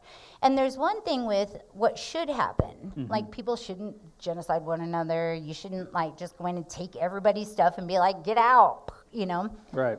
Too bad for your luck, and just go. I mean, unless that's the rules for everyone. Yeah. And so I think that's the way it's been for the families in the tribe, is those are the rules. Sorry about your luck, get out, nobody wants to hear you whining, shut the door while you're crying. It's over. Again, I Forget think I'm about so it. funny, right. And Pretend it didn't happen. yeah, but then here comes this conversation, Black Lives Matter, all these different things, environmental justice, like rivers on the planet are getting like their own sovereignty and stuff. And so that's what makes things confusing for me. Yeah. When the story starts to change, and I'm like, wait, what? And I'm sure it's going to take a long time for the two to catch up together. But that's the moment we're in right now, is now we've got part of the group coming of humanity or humans or whatever saying, we didn't know, how do we make a change? Because I'm always protective of the tribal community. Like, since Mom can't hear, I'll talk about it right now, but, like trying to get them to pretend with me and hope, and they won't get their hopes up. Mom, she's like, we don't want to get our hopes up. It's like, it'd be like, I don't walk across big open cliffs and gullies, on thread or something. It's just, and for me, I'm Miss Pretend, give me my wand and my sparkles all day long. I'll be like, I want humanity to be the best and all this stuff. And it took a long time just to break into that conversation with like, I don't get it. Yeah, and have safety around having right? that conversation. And as so well, now I'm here's sure. the conversations all around. They're starting to pop up. And for me, it's really scary because what it does is start to, what is our lived reality was their lived reality, to be like, well, that lived reality doesn't have to be that way. And actually it is. Yeah. I know, and it takes time, right, to get to the middle, to figure it out or whatever, put systems and policies and strategic plans in place, whatever it is that has to happen. But that is really scary for me. I'm scary to talk about it. And it scares me to, and I probably get it directly from Mom and my aunties, is their fear of instilling something that might make me get in trouble at some point in time. Right. And so I don't want the kids growing up with like these, privileges, to feel that they're safe and equal with everybody else. That's twisted. Because right? of the That's history. twisted. We need philosophers and psychologists and historians and everything to really, like, if we're going to have the conversation, it's so deep and weird. Like, it's going to take us a long time, I think, as a species to, if we really want to figure it out, or somebody who's just really just and caring and awesome gets the biggest stick on the most power on the planet and fixes it all, and then we carry on. But that's not going to happen. So. Well, I think, I can speak for myself for sure, and I feel like I can speak for at least some of the people who are here today.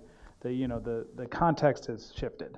That this is actually a safe space for us to talk about, have these conversations. That, I have your back, Okay? Yeah. And I know that the people who showed up today have your back as well, because otherwise, why would you show up?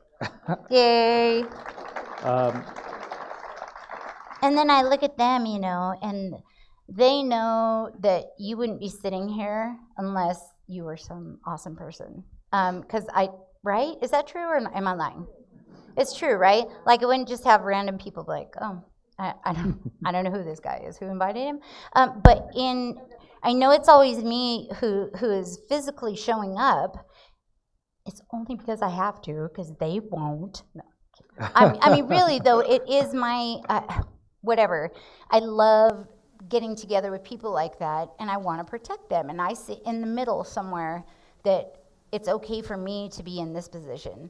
And my biggest fear is having them, if they were put in this position, and then somebody were to say something, or a troll was in the audience, or what, and I get scared, because it's my job to watch out for those kind of things. And I just want them to, have some kind of, I don't know, some kind of peace and pride, reconciliation. Yeah. It doesn't have to be, I mean, they're the first, they live with such low means, and it's not like they expect something like reparations or anything to come, and like people hand stuff over, even apologies. They don't like makes them uncomfortable. They're like, nah, Right. yeah, And what it's does it okay. mean anyway? Suddenly you're consoling, and you're like, how did this happen? But really, it's just I think it is undoing all those lies about what the stereotypes and the lies. Like, that would be enough. Because they pop up when you least expect it. And I think when things sideswipe you like that, when you're proud, or you're just, everything's equal and you're sitting around, everybody's having a good time, and a stereotype comes or something comes, and it knocks you inside the head, and suddenly you're down here and you're ashamed. When you're young, you don't even know why. And you're like, why is everybody looking at me? What happened? That should be a safety thing that I should never have to worry about. And I want them, I hate talking about them like they're not here, but I want them to like have a life and just be able to be people. I mean, I want more than that, but at the very least, I want them not to have to worry about those side swipes coming on them over and over again. Yeah. Well, I mean, I like to think that that's a thing of the past. I don't know for sure, because I don't walk in your shoes, but I like to think that we have a society now, at least in this area, where people aren't throwing prejudicial slurs at you, and that there is a safe space, and even evidence of the fact that we're even having this, that we're having this Heritage Day right now. And so I just want to, I mean, for sure, we can acknowledge pretty easily that at one point in time there were upwards of 10,000, 15,000 Nisenan, and that sometime in the 1840s or whatever, when the gold rush started to happen, they all got genocidally murdered. Yes. A lot of them at gunpoint. Yes. To the point where now there's like 125 of you left, something like that? 147? Okay. The number moves, yeah. Okay. Well, And anyway, there's a difference very between small amounts. certified tribal members and like all the kids who aren't on the rolls yet, because the rolls don't exist. Yeah. I mean, all of that kind of stuff. Like, we've been talking about coming up with an actual number like that. And I'm just not sure. I don't know if anybody watches in my sci-fi, where the human race is down to X amount of number of people, and she keeps it on the board, and like when she has to change it, it's like, and I feel like that. I'm like, oh my God, I don't like that. Yeah. But, very, very few people, but it's some of the stuff that I love me a good internet troll, because I get to hear what is out there. And with the land acknowledgement, people get very uncomfortable. They think we're coming to take all the land back and get a casino and get reparations. Or the ones that say, Indians get everything for nothing. You're lazy and drunk, and you get everything, and it's unfair. And that's why I love trolls, because I need to know when those things, where they try to figure out where they stem from and why. But it's just incredible. We have 32 acres on Deer Creek, up right by the suspension bridge off of Old Downeyville Highway. And it was so funny, because we were trying to get, this is so funny, we were trying to get one of the fire health safety grants or something, and we wanted the neighborhood support. And I don't know if it was an actual neighbor out there, but somebody had said, look, we really want to support the tribe, but we just need some kind of guarantee that you're not going to build a casino out there. And I'm just like, it's funny because a couple of winters ago, the road got really bad out there. If you guys have driven out past the suspension bridge and down there, the road is literally barely wide enough for your vehicle. And I think about like Auburn and Red Hawk Casino, they spent like $400 million to improve the freeways out there, and I'm looking at the road in front of me going, and it's not because I don't think those people are being mean or racist or something, it's just that they have no idea what reality of that world is. Mm-hmm. It's so funny, but that's the first thing that pops up, is like, we'd like to support you, but, and I'm like, what kind of casino? It'd be the world's worst casino in the first place. But yeah. That's great. Well, I think also it's important to acknowledge that that's not really what will make the difference. And I think, for sure, I guess one of the questions that I have for you is like, how can we make a difference for you? I know that a lot of that has to do with federal recognition and really fighting for that. And we're going to bring Frank up in a few minutes to talk about that. We're going to bring Frank up in a few minutes. But before we do that, what else? Obviously, there's acknowledgement of the actual history of what it was that happened and how we got here. Yeah. And honestly, like, how it is that we benefit. I don't think about, like, I had nothing to do with the genocide that happened, but and I wasn't killed. I'm not the one killed either. Did. Yeah, right? And so how do I then benefit even though I didn't do anything? So then how do I, I think that's a question that a lot of us here have is, well, we recognize that. We see the history. We know that this is a very bloody land that we live on, and unfortunately that's how it was formed. That's how this country was formed. And right, so and that's how is it that we as Americans, how is it that we, the people of Grass Valley and Nevada City, can really support you in a way that honors you? This is humanity's question. This is exactly what I've been dancing around for like a long time now, is that it's got to be reverse engineered in the way that it makes sense for the future. Mm-hmm. I mean, you just said it. This is the story. Yeah. You didn't kill me and I didn't kill you, so why are we sitting here talking about all this today? Right. Because at the very least, maybe, if people wanted to, live in actual societies that are going to last for a long time, like a lot of tribal societies did, and ancient societies. Not a flash in the pan. We have to have some kind of agreement of what's fair, what's not fair, or at least the rules. I don't even want to talk about fair and not fair. Just the game rules of the game. What are they? And they need to be absolute. And, I used to play Monopoly with my cousin Arthur, and he always won. And after the first, second, third game, it's like nobody wants to play with Arthur anymore. Like, it's not fun to sit there and just watch him go, score, when you land on his stuff, and it's just like, this is stupid. I feel like probably a lot of people on the planet feel like that today. It's like we're not engaged in the way that maybe some of the bigger players have more Monopoly. They're having a good time playing the game. Mm-hmm. Whatever, rules are slanted in their favor. I just think that we're at that critical moment with the planet, with each other, that truth of actually what happened and how we got in whatever moment it is, if you want to talk about social, economic, the planet, the animals, spirituality, whatever it is, we need a clear and true record of what actually happened with no funny business, like no statues of people. No, if that wasn't that person's story, they don't get to be a hero. I'm sorry. Yeah, I think that's right. I think also, what comes up for me, and I routinely talk about on this program and just in general, is greed, that really fundamentally comes down to greed. Yep. That the reason that people murdered so many people back in the day was gold was more important than people. Yep. And by the way, not much has changed. I mean, right. Corporations they're psychopathic in nature. They're not, they don't consider people as valuable. And so that's kind of also what we're dealing with now. And I think part of what really is the critical in terms of transformation is us embracing more of a love operating system, really recognizing that we've inherited a fear-based, greed-based operating system. And we have to ask ourselves, how do I come from love more? How do I honor the earth more, the planet? How do I honor the people who were and here a before me. transition plan to move from one system to the other. It doesn't matter if you're going from real cash to crypto, or if we're taking our physical paper archive and digitizing it. We have to have a plan for the in-between time. That's a moment I'm in. Where's Megan? I'm like, oh my God, because everything we have is physical documents. And we're moving, I'm like, but what happens like if the lights go out or if the computer dies? Like what happens to the digital files then?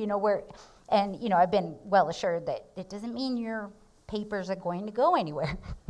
Right. But you can't just, there's a lot of people here with a lot of different opinions, and to think of a way that we could actually change it might be better for more people and the planet and the animals, like that needs to be planned out. And if we're telling lies and taking bribes or pretending, it's not going to happen. it's not going to happen. Well, I think for me anyway, fundamentally, like when I look at I think what we're talking about really is the system that exists. Right. And for me, when I look at the system, it just also seems hopeless. But what seems very promising is the transformation of the individual, and that each of us can value living in harmony with each other and the planet more. And then each of us can live from love more and see the value in that, and see that purpose is way more important than products. Right. That we can actually, leave a legacy that we feel proud of and feel like we made a contribution. Yeah. So that's for me. I know Because those circles that radiate, like when you throw the stone and bloop, bloop, bloop, that is so real. radiates I mean, out. we are the perfect example of watching that happen over and over and over Right. and over. and sitting patiently and just observing and then watching. And I think, it's evident to me from talking to you and also talking to your family that so much of the wisdom of your tribe has been preserved, at least in your own knowledge and your own hearts, and that now I feel that there's a safe space, a space face. There's a space face, you guys. A All right, space big time. space and There's a switch safe and space for you to communicate that and be heard Yeah. and received. Yeah. And I feel like that's the moment that we're in now, which is why all these people are here and why I'm here. Yeah, I think so, and I don't know. It's the vibe of the place, it's the vibe of the planet, and that how many generations of our ancestors, they're literally dead under your feet. And do they just extinguish maybe when they die? I don't know what happens until I'm dead, then I'll know everything. But it won't be very helpful by then. But, there's a lot of people under, wherever we are, under our feet, that if they have energy, then it's rolling. Yeah. And that's important. It's funny that it's so weird how I just think and solve things so much while I'm in a conversation like this. It's just like the insects that have such tiny lifespans, and maybe their 3 days or 12 days on the planet we can't even imagine. Like what's vibing with them, between a couple flies or whoever it is. Like, what are they accomplishing? What are they doing? And what you said, regardless of the system, it doesn't matter, because guess what? We're going to be dead. Right. That's That's right. It's awful, but it's true. And it matters what we're doing in the moment. Yeah, and how do we change our values and choose our values wisely? Now, I know something that, this is just a segue. Is Frank around? Where did Frank go? Frank's here. There's Frank! Yeah, so this is a segue. There's no doubt that something that would make a huge difference for the Nisenan tribe is to have federal recognition. Absolutely. And so our good friend Frank Lawrence is here. He's a tribal attorney. If you want to come on up, brother. Yay, Frank! And he's been working diligently and tirelessly in this effort. It was great. When we first started working with seat. Frank, please Can you come. sit in the middle? Please come I join know us, it's- Frank. You gotta, squeeze When we in first there. started working with Frank, because he works with federally recognized tribes who have sovereignty and self-governance, all this kind of stuff. And something happened, and we had said, I can't remember what was going on, but he goes, well, you guys are your tribe, you got to stand and lean on your sovereignty or whatever. And I just started cracking up, and I was like, lean on our what? Just because, oh, yay. Come on over, Frank. Should we squish together? Yeah, if we We're can. good? Okay, don't That's drop better. the computer. Don't drop the computer, Geoff. Oh, these chairs are so That scary works. loud. All right, Okay, good. that's better. And you have a mic. But it's all about the self-governance and sovereignty, and it's been proven and it's very apparent that the tribal people don't fit well and do well in the system that we're in today with education and incarceration, all the different things. And I'm starting to think, well, it's not just the tribe. I think the system itself is not doing well with anybody. Maybe some people could acclimate a little better early on. But without that sovereignty, we cremated our dead, and we can't cremate our dead out in the world. And that's what's supposed to release the spirit to go to the sacred mountain. And so without sovereignty, and I mean, what's it all for, Frank, if we can't get out of our bodies to go to the mountain, Frank, where we go off to the Milky Way, Frank? Yeah, Frank. Please, Frank. Very good question. And if the tribe were federally recognized, that would be a completely different calculus, just on that one issue, right? Yeah, so maybe, why don't you just bring us into like a little bit of the history of the Nisenan with federal recognition. I know back in the 1911 or something like that, if I got it right. Pretty close. Sure. That, 13. and then so that they were recognized, it was exciting, and then all of a sudden in the 60s they got the kibosh. Okay, legal history of the Nevada City Rancheria Nisenan tribe. Try to be as succinct as I can. A tribal leader, an ancestor, signed the Camp Union Treaty in 1852, which the federal government promised, 80,000 acres or It something. was 12 miles by 12 miles. 12 miles by 12 miles for a tribal homeland in western Nevada County. That, along with 17 other treaties negotiated in that era, went back to Washington, D.C. for Senate ratification, which is required under the Constitution, and the California legislative delegation lobbied against ratification. And so the Senate, instead of ratifying the treaties, put them in a vault and didn't tell anybody. They just buried them in the Senate vaults for almost a century. And by ratifying, you mean and so they didn't sign them. Because the Senate didn't ratify the treaties, they did not become federal law under the Constitution. The president can negotiate and sign treaties, but they don't take effect until the Senate ratifies them. So that's one piece of legal history. Fast forward to 1913, President Woodrow Wilson issued an executive order recognizing the tribe and setting aside a rancheria on Cement Hill, 75.48 acres on Cement Hill, as a tribal homeland. Then the next significant event in the late 20s, the federal government compiled a roll of California Indians.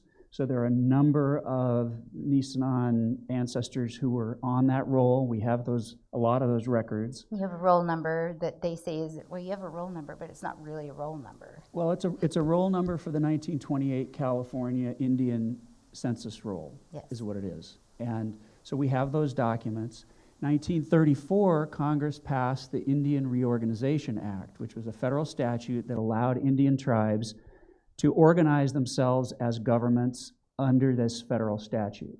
And to do that required an election of the adult members of the tribe that would be conducted by the Secretary of Interior. So officials from the Department of Interior came to Nevada City Rancheria in 1935, the year after the statute was passed, and compiled a voter roll of adult members of the tribe that are eligible to vote in an election.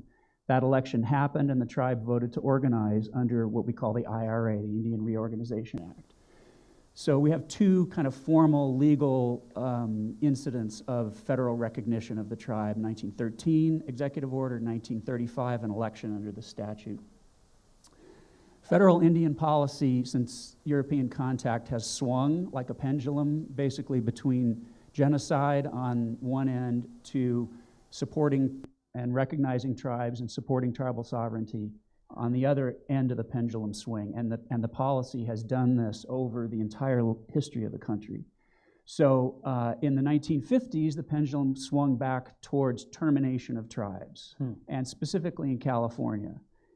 This was a policy lobbied for by Department of Interior and Bureau of Indian Affairs people, both in California and in DC, and also by congressional representatives, senators and representatives in Congress from California lobbied for it.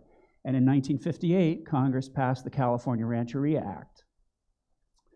And the most charitable interpretation is this was an attempt to assimilate Indian people into mainstream American culture by letting them become private property owners and so on.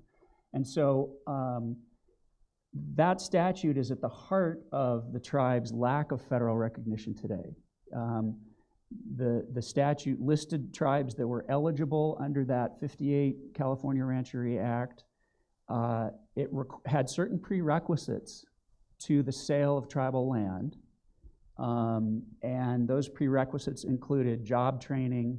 It included improvements to the land so that after it became no longer an Indian reservation and became private land, it would meet county codes. So Congress said first the BIA has to put in roads that meet the local codes, septic, water, sewer, building codes, houses have to be brought up to code and so on, so that once the property went into private ownership, it couldn't just be immediately shut down by counties.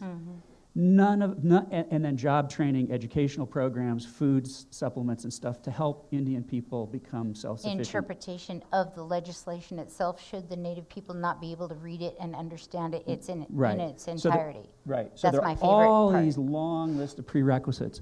The government did none of it. And in fact, the BIA cut a deal with Congress, we have some evidence of, that there would be no funding appropriated whatsoever for any of these prerequisites to the sale of land. All right.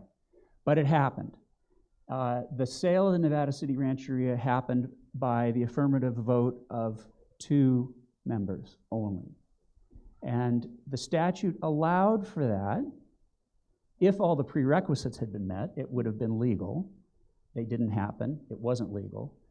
2 members voted to sell the land and got the money from the sale of the land. None of the other tribal members got notice. None of the other tribal members got to vote. That act had another provision for terminating a tribe as a tribal government, separate from selling the land. And that prerequisite was a majority vote of all of the adult members of the tribe. And that never happened with Nevada City Rancheria.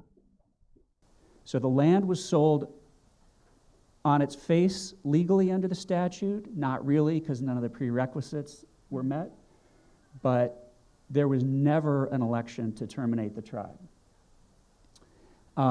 This was in 65. This was the 1958 California 1958. Rancheria Act.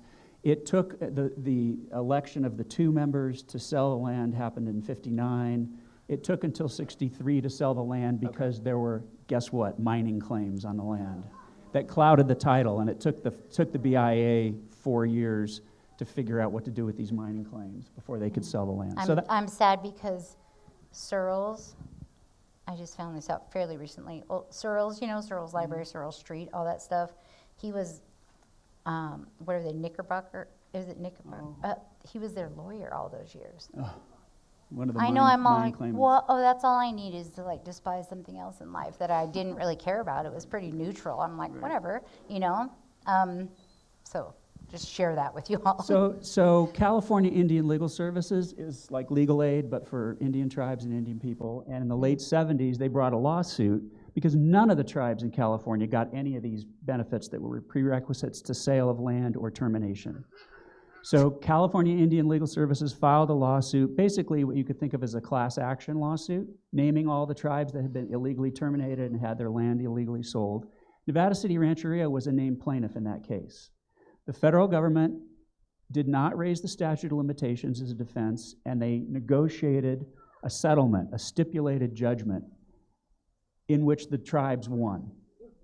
And No. I don't know. But Nevada City Rancheria was left off of the judgment in that case. It's called the Tilly Hardwick case. She was the lead plaintiff in that litigation. And the only explanation for why Nevada City Rancheria was left off was oversight and clerical error. So all the other tribes in that case got restored to federal recognition, including a number of tribes that are clients of mine. And I'll, by way of introduction, I've been a lawyer for 34 years, and basically all I do is represent federally recognized tribes.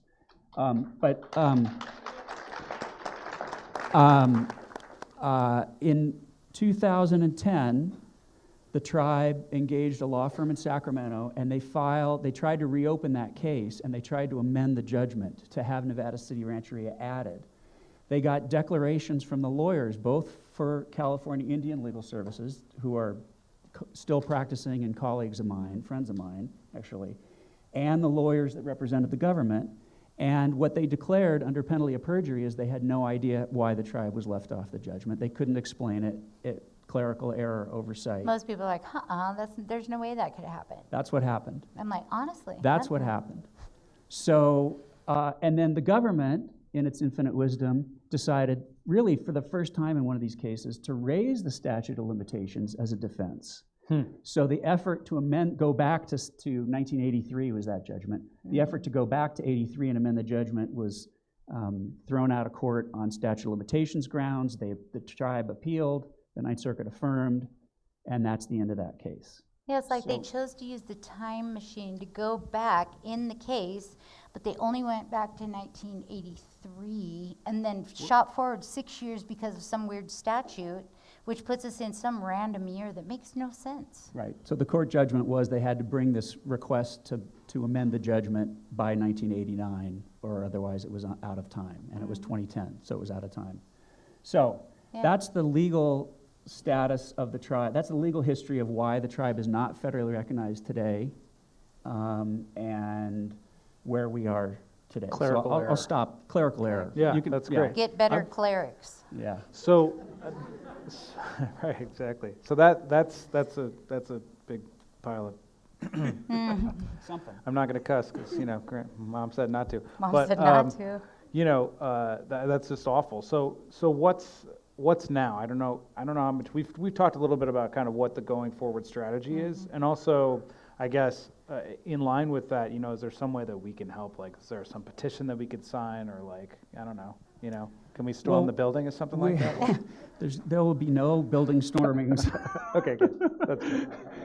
Yeah. No. So we've been working together for about 4 years now, and we talked about strategy, and we decided to build up from the ground floor up, to build up. So we've collaborated on collecting documentation.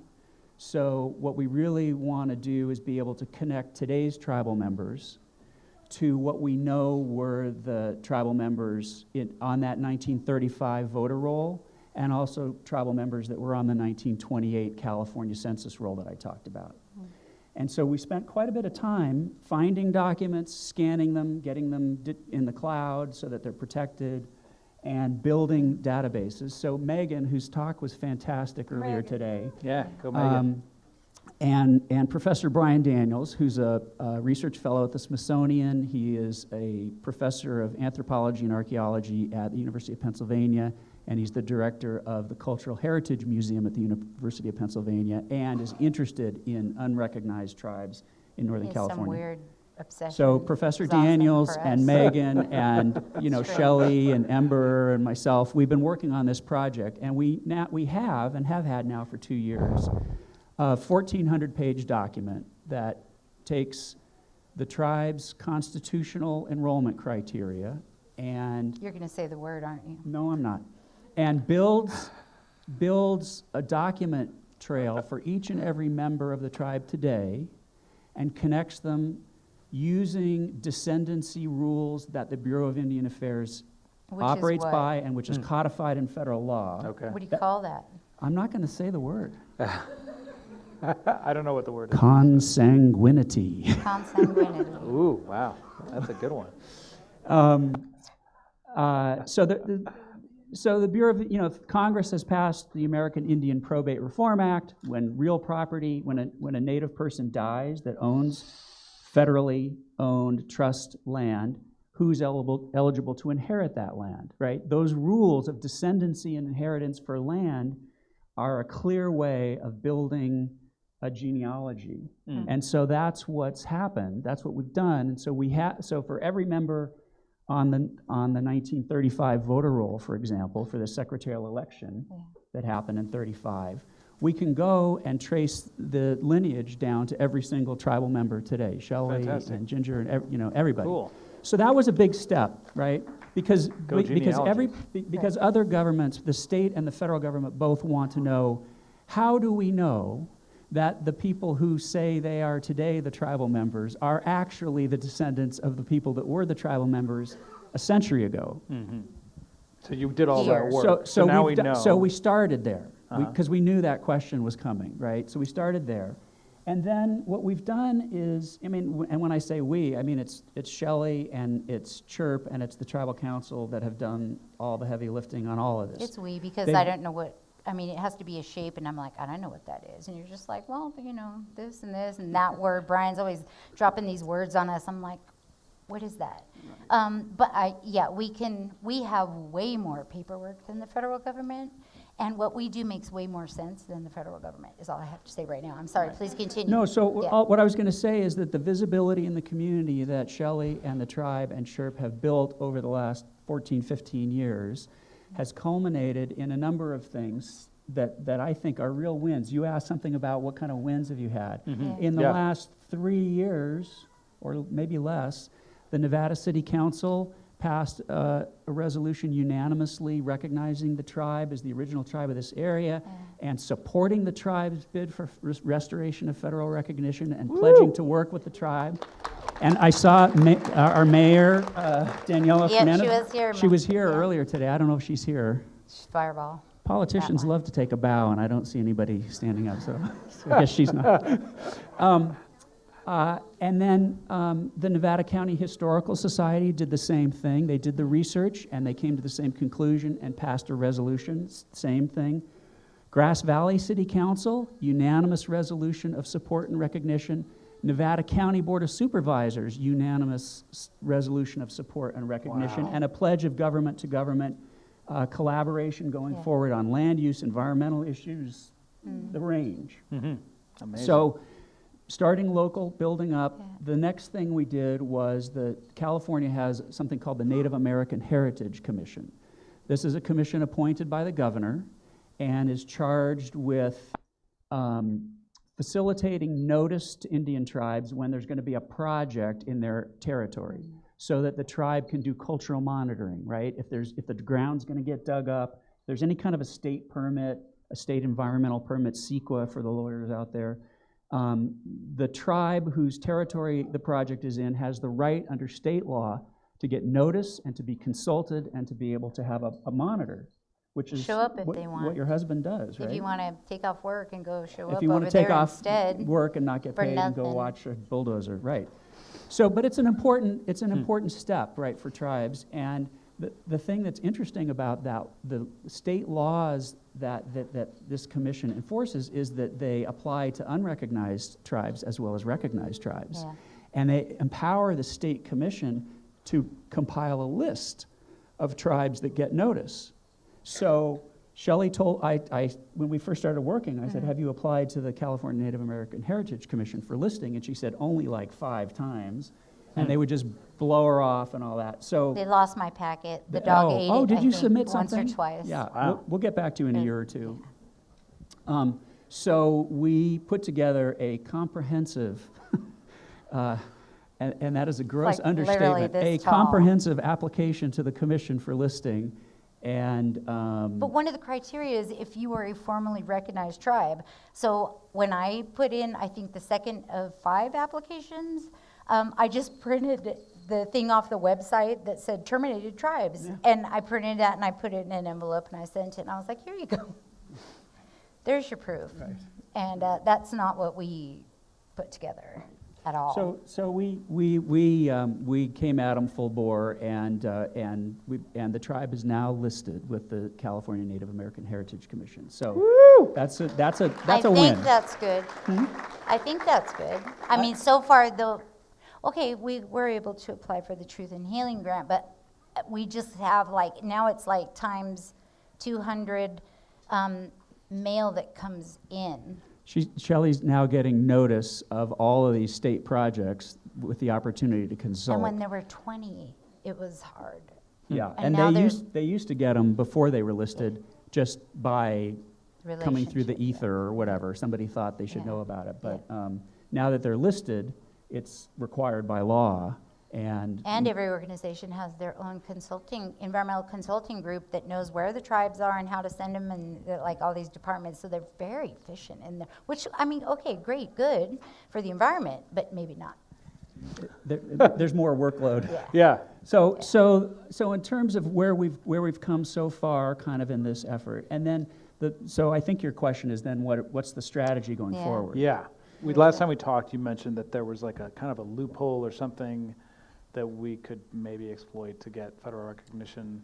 So tribes have been federally recognized in a variety of means. They've been recognized by presidential executive order. They've been recognized by legislation of Congress, like Auburn Rancheria that has Thunder Valley Casino down in Lincoln. That was a bill that Congress passed. They've been recognized through listing, through an administrative process within the Bureau of Indian Affairs, which is a nightmare, which I could talk about. They've been recognized through litigation by federal judges. They've been recognized through a course of dealing with the federal government, just a conduct. So all of those different paths have happened historically. Mm-hmm. The federal government has moved more towards this dysfunctional federal acknowledgement process through a regulatory process that the BIA administers. It was so screwed up. Congress had a special commission on the plight of the unrecognized and terminated tribes of California. That's that big green book thing that I was toting around for years going, look at what I found, it's important. In the 90s. And I went to some of those meetings at CILS in Oakland in the 90s, and it was widely acknowledged that that process was dysfunctional at that time. And they've tried to amend it and fix it, and they've just made it worse. So that's kind of the avenue of last resort for Nevada City Rancheria, in my view, in my opinion. And we can't anyway because we're banned, barred, and The statute for that administrative recognition through the BIA says that if a tribe has ever been the subject of a termination statute, it is not eligible to apply for recognition through this process. Wow.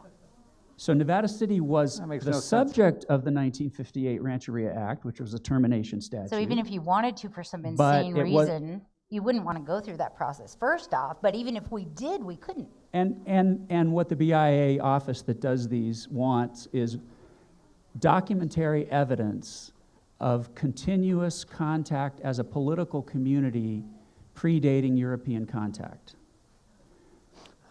For Indian tribes that have oral traditions and not written traditions. Imagine if Wow. you're So, from the mission right area. off the bat, no one can meet the criteria, which is why tribes spend Yeah. decades and decades And again, why you and keep decades. thinking Saturday Night Live is going to pop through the door when you're like talking to the mission folks who are even hundreds of years before us, right? And you're like, here's the criteria to get, sure, you can be recognized, here you go. And they're like, what, So the short answer is we're going to sue the federal government. Sue Yeah. Um, That's what I like to hear. And the theory, the legal theory that I articulated to you guys a few minutes ago about this 58 statute, the election that needed to happen in order to terminate their existence never happened.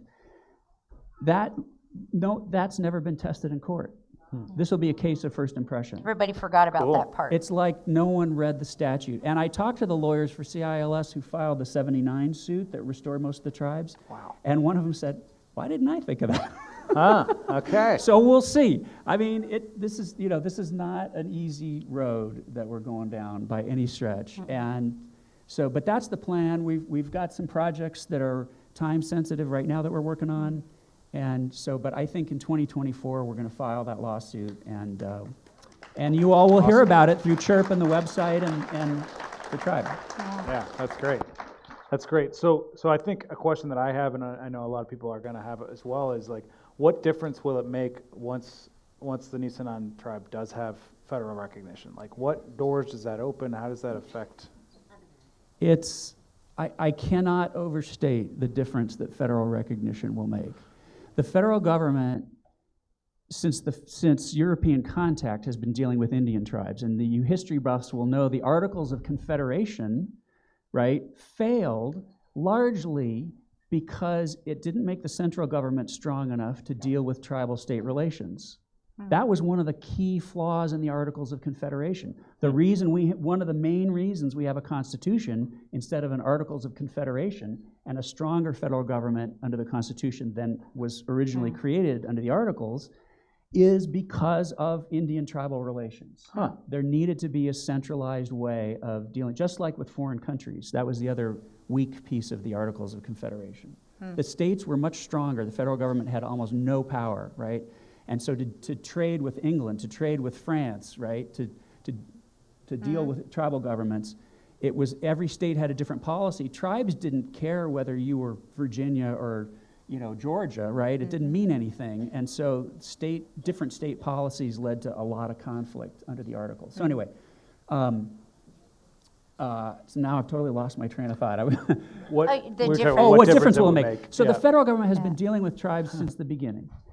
And the Supreme Court in like the 1820s said, by virtue of military conquest of the tribes, the federal government, the United States of America, has a trust and fiduciary duty towards the Indian people and towards Indian tribes. And the government has been dealing with tribal governments off and on since that time in this intimate kind of patronizing, patriarchal, oppressive, often unhelpful bossy way, stingy. But nonetheless, so there's an entire title of the United States Code, Title 25 of the United States Code, in an old-fashioned law library when there used to be books. It said Indians on the spine. There's the tax code and the federal criminal code, and Title 25 was all statutes for Indian tribes. And the federal government has programs in every dimension of public life that federally recognized Indian tribes can avail themselves of. I didn't know this until we met Frank. I was Education, like, what? housing, environmental. Federally recognized tribes can be their own EPA environmental quality monitoring stations. I can't, there's funding for tribal government operations, there's funding for cultural stuff, language preservation. It just goes on and on and on, right? Federally recognized tribes can have Indian land, federal Indian land. This is land, if you look at the deed to a piece of Indian land, it says owned by the United States of America in trust for the benefit of the blank tribe. When the tribe turns 26, it gets its trust. When it gets it's its all grown trust up. money. Yep. So that means that the land is no longer under the jurisdiction of the state or the county. That means that the tribal government has primary jurisdiction over its territory. And its people. And its people. The core of tribal sovereignty is tribal governmental power over its members and its territory. And unless you're federally recognized, you can't have federal Indian land that gives you territory over which you have jurisdiction. But you can make a really awesome nonprofit and try to fake it really, really hard. So I just another and then podcast. I'll just like one little detail. In California, you guys may have heard there are some tribal casinos in California, and when we negotiated the first set of tribal state gaming compacts in 1999, the tribal leaders. When you say we, you don't mean me and you. You mean we as in you I mean and me somebody and some else. other people. Just to make that clear, Jane, that Yeah. you know who you are out there. And I can talk about that whole gaming issue if people are interested. But Sorry. so we negotiated those compacts. The tribal leaders of the federally recognized tribes said, we would like to create a revenue sharing fund that the tribes contribute to out of their casino revenues and that get distributed to tribes that either have no casino or have a little teeny casino, a non-gaming or limited gaming tribe. It's called the Revenue Sharing Trust Fund. Those tribes that are recipient eligible get $1.1 million a year, no strings, out of that fund. So the day that Nevada City Rancheria becomes federally recognized, they become eligible to receive $1.1 million just from Thunder Valley and Cache Creek and great. that kind of stuff. So I mean, and that's not even federal law. That's just these California compacts. So Amazing. It would make a complete world of difference. Grant eligibility. Like I started out saying, there's no way to overstate the difference federal recognition will make for the tribe and its members. Yeah, long term. awesome. That's amazing. Well, look, we're going to wrap it up here because we got another conversation to have after this. But I just want to end, and first of all, I want to acknowledge you, Frank, for all the diligent hard work that you're doing to really create,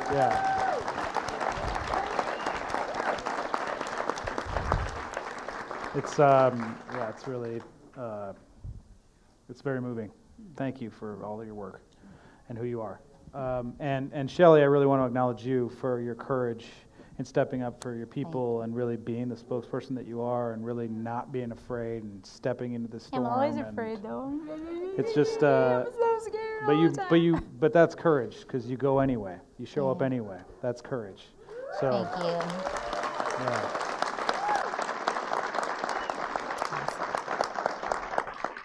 Great. And thank you all for obviously this section is not over. We're going to end the podcast portion, and then you're going to have a conversation with. Do we have news on Ben? We're going to get Ben on my thing. Oh, this is so great. So yeah, well, you guys can check it out later, though. Yeah. Let's see. Thank you, Frank. And like, we're so lucky too, because the people that do get dropped in to our universe from somewhere else, we're so lucky that they're not like crabby old, mean, like people. It's actually a joy to be around, a joy to have them, and I can say collectively in our lives. You're leaving me? Goodbye, Mama.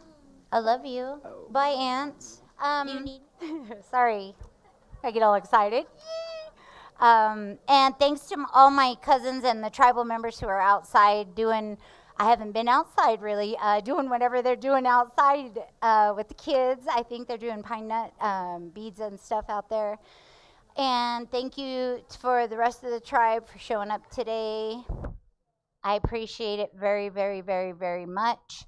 I appreciate all of you who take the time to listen. I appreciate people who have the hard questions. Ask me anything. Ask me anything. Seriously, if you want to email me, message me. If you didn't know me before and you only know me today, you can tell that I'm kind of into talking. I like exploring subjects.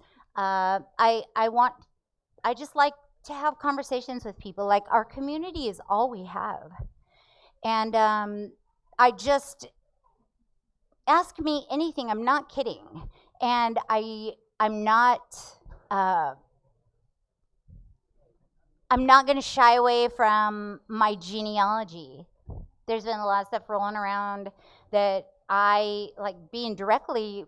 I'm always so shocked. I probably just need to grow up a little bit. But people going, I've been deceiving something or other, and I'm not who I say I am or something. And if I was gonna like morph into any person I could be, why would I be like, oh yeah, this is it? If I had the ability to deceive and be deceptive and be, whatever, I could think a little higher than it'd probably have something to do with, music star, pop star, astronaut. I mean, I could think of better people of who to be than just myself. But what that does is it even though somebody's using my name, it's affecting my tribal community. That we're just now talking about intergenerational and historic trauma, telling the truth about Indian boarding schools and the genocide in California. We're just starting to talk about it. And I have to make this safe place to bring my mom and my aunties, my grandma a little bit before she passed away, and also for these kids in the tribe who I must protect and make a safe space. Otherwise, we aren't going to talk about it anymore. And so to do all this work to make safe and place and have all this good stuff coming, as much as I love me a good troll, people need to really, if you can't go research something yourself, come to me, please. I am willing to show up. I'm willing to do the work. If there are questions out there, bring your questions to me. Please. I encourage it so much, regardless of the topic, because I like to yap. So, but I think what cannot happen is for any further erasure of this tribe to happen. I cannot let any existing history that might exist out there in its wholeness to be disrupted or changed. And I can't let any of the work that we've done over the last 15 years slide backwards. There's just no time. As we talk today, there are too many topics. There's the environment, the animals, there's one another. There's like, what's this weird world we've built for ourselves, you know? And I cannot, while I don't mind the distractors, I can't, I guess it's part of growing up and getting old maybe. Like, that's my responsibility, and I cannot stand that. I can't stand it. Please be educated. I'm willing to do the educating. Totally happy. Or I'm sure point to someone else who is totally happy to help educate. But please do not, even if you're a really needed troll. Okay, if you're a needed troll, just, you know, be thoughtful before you troll, if that's what you're doing. Otherwise, become educated. Wow. And I think I'm so funny. So anyway, with that being said, very important to this conversation is the person who we have next on the line here, who is yet another person who has fallen into our space. And this is Ben Yang. And Ben moved to Grass Valley. I'm not even sure where Ben moved from. I just know he is a recent move to Grass Valley, and he is in a place that we've used for our tribal members when we had Heritage Day in the past at the Swan Levine house. Howard Levine left, and now Ben Yang is like, yeah, we have that big orange house. I was like, what? Like magical all around the place. And but I had started saying out loud, just like the helicopter pilot thing, like if I don't start telling people I have an inner burning to fly a helicopter, it's never going to happen. And with Ben, I had to say out loud to talk about having a linguist and a writing system that we can be in control of, that we fully understand, and that we're not going to get in trouble for using or taking from someone else. And Ben came into Ubaseu Gallery, and he just happens to be, like, writing systems is one of the things that he does. And he's just, his acquaintance with me has spread out, and he just thinks 1,000 miles a minute and has all these ideas, and also is getting more than just Grass Valley. So he's not like me, he's out around the world, you know, doing all this work. So Ben, and he just flew across the country, and he's able to Zoom in with us so he can be here today as part of our conversation as we close up Heritage Day 2023. So Ben, thank you so much. Thanks so much. Thank you so much, Shelly, for this wonderful introduction. Can everyone hear me okay? Can everybody hear Ben? Louder. Whoop, Hello? Can everyone hear me? Okay. So Ben, can you talk about, from your specialty and your perspective, how and why we need you so bad? No, really, this space that you feel for us. Because every time you and I talk, you're like, Shelly, this is common, or but you feel like a very rare gem to me. Thank you. I really appreciate that. What a wonderful thing to hear. So for some background, my name is Ben Yang. I'm a graphemicist, which is a linguist who specializes. My main specialty is the encoding of writing systems on computers. And so I've basically studied a whole bunch about different orthographies and writing systems. When I walked into Ubaseo, I knew I wanted to just see if there's anything I could use my skills for to try to help the tribe. And when I spoke to the intern there, she mentioned, she's like, well, we're looking for someone to help us develop an orthography. And I'm like, that's literally my specialty. And she's like, and also maybe develop like a dictionary app or something like that. And I was like, I just spent the last 6 years working for a nonprofit developing dictionary apps. So it seemed like it was almost kismet, you know what I mean? Yes. And since then, Shelly, would you like me to sort of introduce what I've been working on, or would you like to ask me direct questions? Please. Okay. So what I've been, after discussing with Shelly and some other folks working with the tribe, I figured out the best way for me to help is the first thing was developing an orthography for the Nisenan language. It's my firm belief that I'm not Nisenan, for the record. I'm Chinese and of European extraction. And I'm not the one to tell all of you how to write your language. That is for you to decide. But what I can do is I can lay all the options on the table and say, here's going to be the pros and cons of this option. Here's the pros and cons of this option. Here's the pros and cons of this option.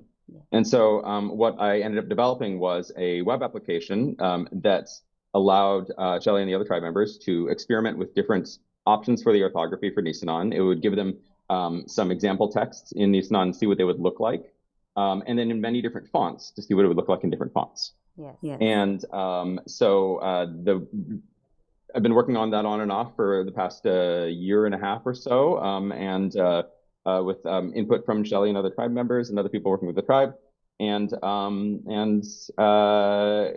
I heard correctly, Shelly, you're pretty close to making a decision on the orthography. We're getting pretty close. So what we've been doing is taking the language students who are familiar with all the different writing systems that are out there, and going through to try to make sure we understand all the sounds, making sure that things that they're being represented to you through the best sample text, right, for the web app, and to make sure that that is working.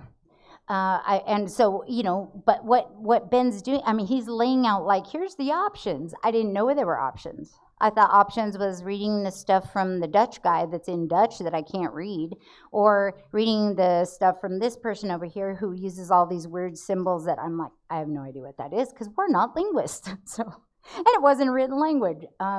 But we're getting it really close. I think the last, you may be sitting, he's so fast. I'm like, could you try to find a symbol for this? And then we sit and we wait. And he's like, that like instantly uploaded the second I did it, because I didn't refresh my web page, so I didn't see it. Because he's so quick. And but I think we're getting ready to pass it around. To pass it around to the other tribal members so we can get consensus and see what is going to work best for us. But are you able to share screen, Ben, and just give people just a little glimpse at what the heck we're talking about? Let me try first and make sure that everything is working hunky-dory.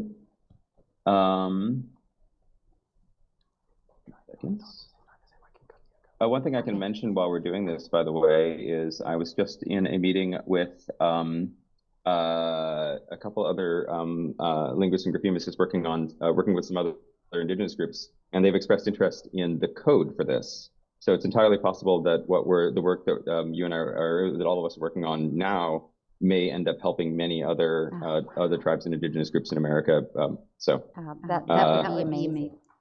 Yeah. So, okay, I have it pulled up. Would you like me to screen share? Pardon? What'd you say? Would you like me to screen share? Yes, please. Okay, let's see if I can do this. Yeah. Okay, do you have my screen? Yes.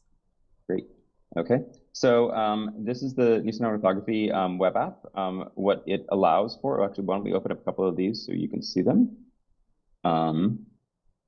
Let's use a couple of different fonts and a couple of bits of sample text in Nisenan. This is one orthography. This is based on a linguist named Ito, who wrote using this orthography. But I also allowed for many different other versions as well, too. So, for example, if the tribe decides that they want to see what it looks like if with the K with a dot underneath, for example, for this sound, so we can put the dots on all of them like that. And then It's maybe like a candy store of the very best kind. yeah. And then you can just go ahead and play around with these a little bit, and then remember that's really special like that one. Okay. And now you have, if there's a vowel that's held like ma, some linguists will put 2 A's, or one linguist will put an A with a little dot in the center. Some do the line over the top. So there's all these different writing systems have different ways to express what they want you to do with the sound or what that sound looks like, which is weird, what the sound looks like. So we didn't know about the international writing system, and we didn't know that there was a bunch of people who do this for a long time and had already worked a bunch of the stuff out. And so, but Ben was saying, here's some common, so the choices that he put for us are fairly common for these sounds used in different languages. And then also, what is, because we live in the world we're in today, is many of these shapes don't translate well in a different font, which Yeah, let me show that right, here. it's problematic. Yeah, so the 3 fonts I'm showing you here are ones that are extremely good at supporting basically every character you could possibly think of. Yeah. So it's nice because they basically always work, but that's not always true. So for example, let's close these guys for a second. If we open Arial in Times New Roman, these characters are actually doing pretty good. Let's use a character that it's not going to be so good for. Any of the fringy fonts, there's just a bunch of. And if I, let me just see here. I think if I do these, we'll end up getting some of those. Yes, see here. So if you want the character with a, second, it's a K, isn't it? Yeah. So in this word here, if you would decide to do like this little K with a line through it, the way this app works is that basically it shows that for Arial and Times New Roman, you're not, unfortunately, those fonts don't contain those characters. So that's not the end of the world. You can still use that. It's just you just have to know that Arial and Times New Roman, they may not be able to display those characters. Right. And also the other thing too is that if you can convince a font designer to add them to your fonts, that's also another possibility, of course. Yes. But this is just a way to sort of, like I said, my intention with this is to lay the options on the table with the pros and cons and let the tribe make decisions on what they want to do with their language.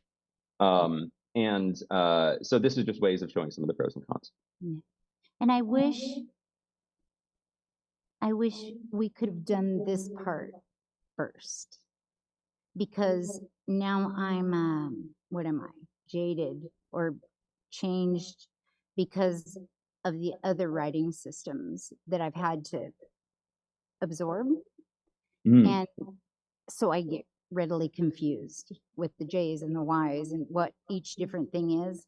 And I wish we could have done this first, like all fresh, but it is an issue. But remember that this is something that that when it's done, it means that this is something that can be decided for the tribe for a long period of time and make it so much easier on people in the future who are going to be learning to speak Nisenan.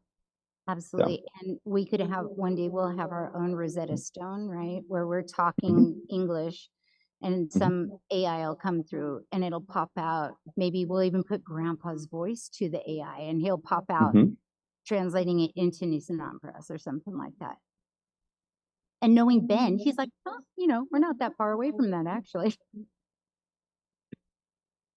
As you can see, he's like a computer processor himself. So, but this has been the joy of working with Ben and just the knowing of what our options are and our possibilities. And that he moved here to Grass Valley and just happened to come in the gallery and on and on and on, which is the magic we've heard all day today, right? It just is what it is. Yeah. Thank you so much, Shelly. If you'd like, I can speak on maybe some of what we were talking about working on after the orthography is picked. Yeah. So the other thing that we are working on is we have another volunteer who is actively seeking out the Nisenan materials that have been collected over the past century or so that are in other university libraries. And the idea is to collect and bring together all of the data, especially dictionary data, and create a single Nisenan dictionary database, which can eventually power a Nisenan dictionary application, so that anyone who wants to can access that and look up words in Nisenan. And obviously, picking the orthography is super important to this because you want to display it properly. And also, another aspect of this is that I'm going to be writing some converters, so we can take all those old documents that were written by linguists over the past 100 years or so, and convert those into the modern orthography so that it's just going to be easier for people to use and access. Yes. We were going through something last night, and I found a question. I can't remember what it is right now, but it was happened just when two certain words came together, and neither James nor I knew. We were like, oh, that's weird. I don't know that we've ever seen that or addressed it. So there's still so much to even just throw out at you guys as linguists who just, work on several different languages. And to be able to, so many tribal members want to engage with the language. And I think there's a huge contingent of the tribal members who learn just by hearing, like I do, very much an oral person. And I cannot wait until we get to that point where it's on our phones. We have AI, we've got a way to rebuild this language really in the way that we want it to be. And we need modern tools, right? Yeah, thank you. If you'd like, you've spoken it briefly, but I can speak a little bit about my attitude towards concepts of ownership and intellectual property and things like that. This pairs well with Megan's presentation about ethics and research and whatnot. Yeah. So the one thing that I can say, number one, is I will absolutely never, ever, ever, it's just a critical part of my concepts of ethical morality, claim ownership over any of these things that I'm working on.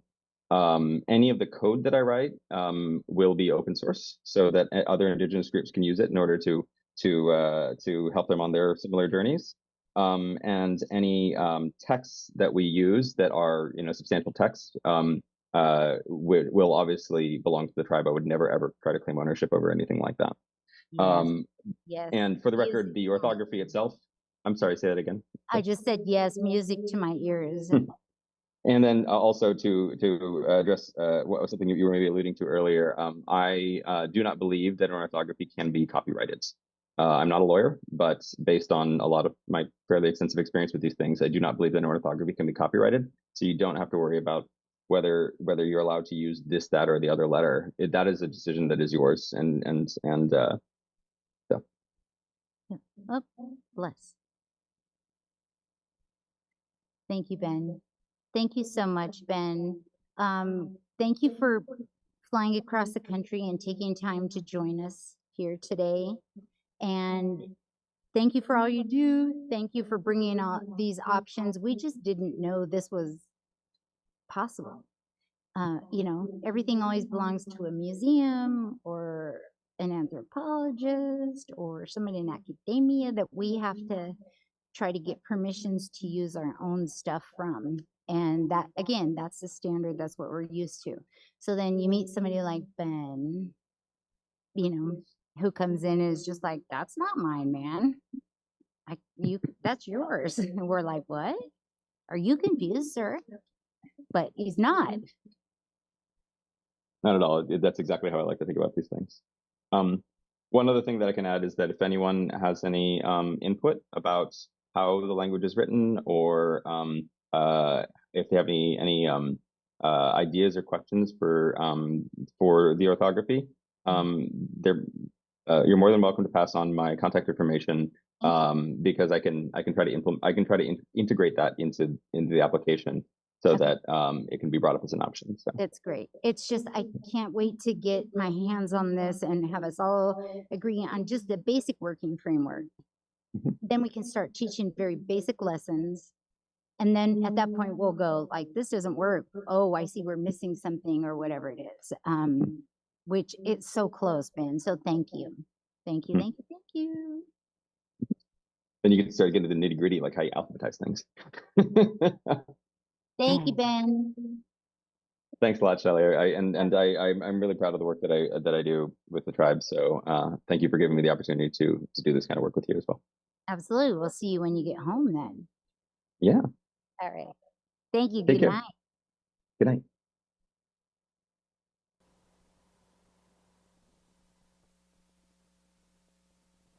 I don't even need a microphone. I know I have to wear one. I think that wraps up 2023 Nisenan Heritage Day. I'm so sorry to the cousins, to the tribal members who couldn't make it today because either circumstances came up that they could not come or that are not feeling well enough to come, because I think they would have been super proud at the turnout this year, the conversation and just the love that just like squishes out from all of us to each other. I feel it. I don't know if you guys feel it, but I definitely feel it. So, you can always learn more at nisenan.org. Come by Ubaseu, our gallery. Stop by, get all your materials and shirts and whatever it is you need out front. Talk to the staff members. Talk to other tribal members. Well, maybe not the tribal members. They're cranky. Don't talk to them. I'm kidding, Auntie. You're not cranky. All right. Oh my goodness. I almost forgot the raffle. I don't know. All right, I'm going to hand it over. Do I have to stay with you? Oh, man. You read it. But I'm almost done. See who wins? Yes, I do. All right. Thank you, Geoff. Thank you for hand-holding me and coming and being my friend and sitting up here and talking to Frank. Where's Frank? Is Frank still here? Thank you, Frank. Thanks to Ben. Thanks to all you guys for coming. Thanks to Tribe. Thanks to everybody. Thanks to the raccoons, my favorite. I love them. Yeah. Okay. Anyway, Basket number 1. I'm picking it? Yeah. Magic touch. You know who should win. So much pressure. Here, Ember. Okay. Oh, it might be someone who's not here still. Uh-oh. I'm going to just say the name because they actually Here, put it put on this there. on and stop me from putting it on. Oh, no. Where's my glasses? Oh, it's too, can anybody who can Where's my see glasses? come up I'll here? read the ticket number. I'll read the. Oh, hello. Yep. Is it? Thank you. I think. Who's gonna turn it on? Okay, I'm just gonna read the ticket number. Because I'm getting old. It's okay. I don't mind. It's all right getting old. Barbara. Is there a Barbara here? There's a Barbara. Okay, so are you ticket 955827? 955827. All right, Barbara. Okay, let's make sure to connect after. Your basket number 1. Okay, hold that for a moment. Okay. I didn't bring something to put them in. Here. All right, basket number 2. Ken Holt. Is Ken Holt still here? Okay, well, I have Ken's number, so a little anticlimactic. Ken Holt won basket Ken 2. All right. Sorry, people. This Thank is you so all fun. Thank you all for buying tickets. Oh my God, are the baskets amazing? Oh my Yes. gosh. Yay for local people being so generous and donating so much. Bob Weiner? I don't know how to say his last name. 955861. Is there no Bob here? Okay. Bob. It's so much less fun when they're not here. Are you just throwing those on the I'm just floor? throwing them on the floor. That's kind of exciting. Oh, here, that ticket needs to be torn up. Okay, mix them up. Javi entered this one, so I know he's got all his digits crossed. Oh, I'm sorry, it's not you, honey. 955973. Look at yours just in case. Actually, there's not something. 955973. You should check just in case. I thought there was something written and there's not. Can you help him? You do? No way. You do? You're the winner! You're the winner! Yeah! I have Shelly magic. You did it! He's been talking about wanting to enter and win that for days. That's amazing. Sorry, I thought there was a name written on it, and I know we didn't write your name. But it was because I didn't have the glasses on. I can't believe that. That was really amazing. That was amazing. It's because Kavi and Shelly are connected somehow, because I can't tell you how often I accidentally call Shelly Kavi and Kavi Shelly. It's really ridiculous. All right, basket 5. Colleen, 955559. Is there a Colleen? Okay. Do you want to dump it? Do you want to dump it next time? Okay. I kind of like it. I'm usually cleaning messes, not making them, so that's really fun. What do you think you're doing here? Basket number 6. Oh, you just picked your cousin's name? Saxon Thomas! Yeah! Wow, nice. Yeah, look at them all jumping up and down over there. That's some magic. All the tickets in that thing right here. Wow, that's amazing. I don't have tickets up my sleeve, I swear. 2 in a row starts making me feel a little self-conscious. All right, this is the final basket, basket number 7. Charlie, is Charlie here? 955647.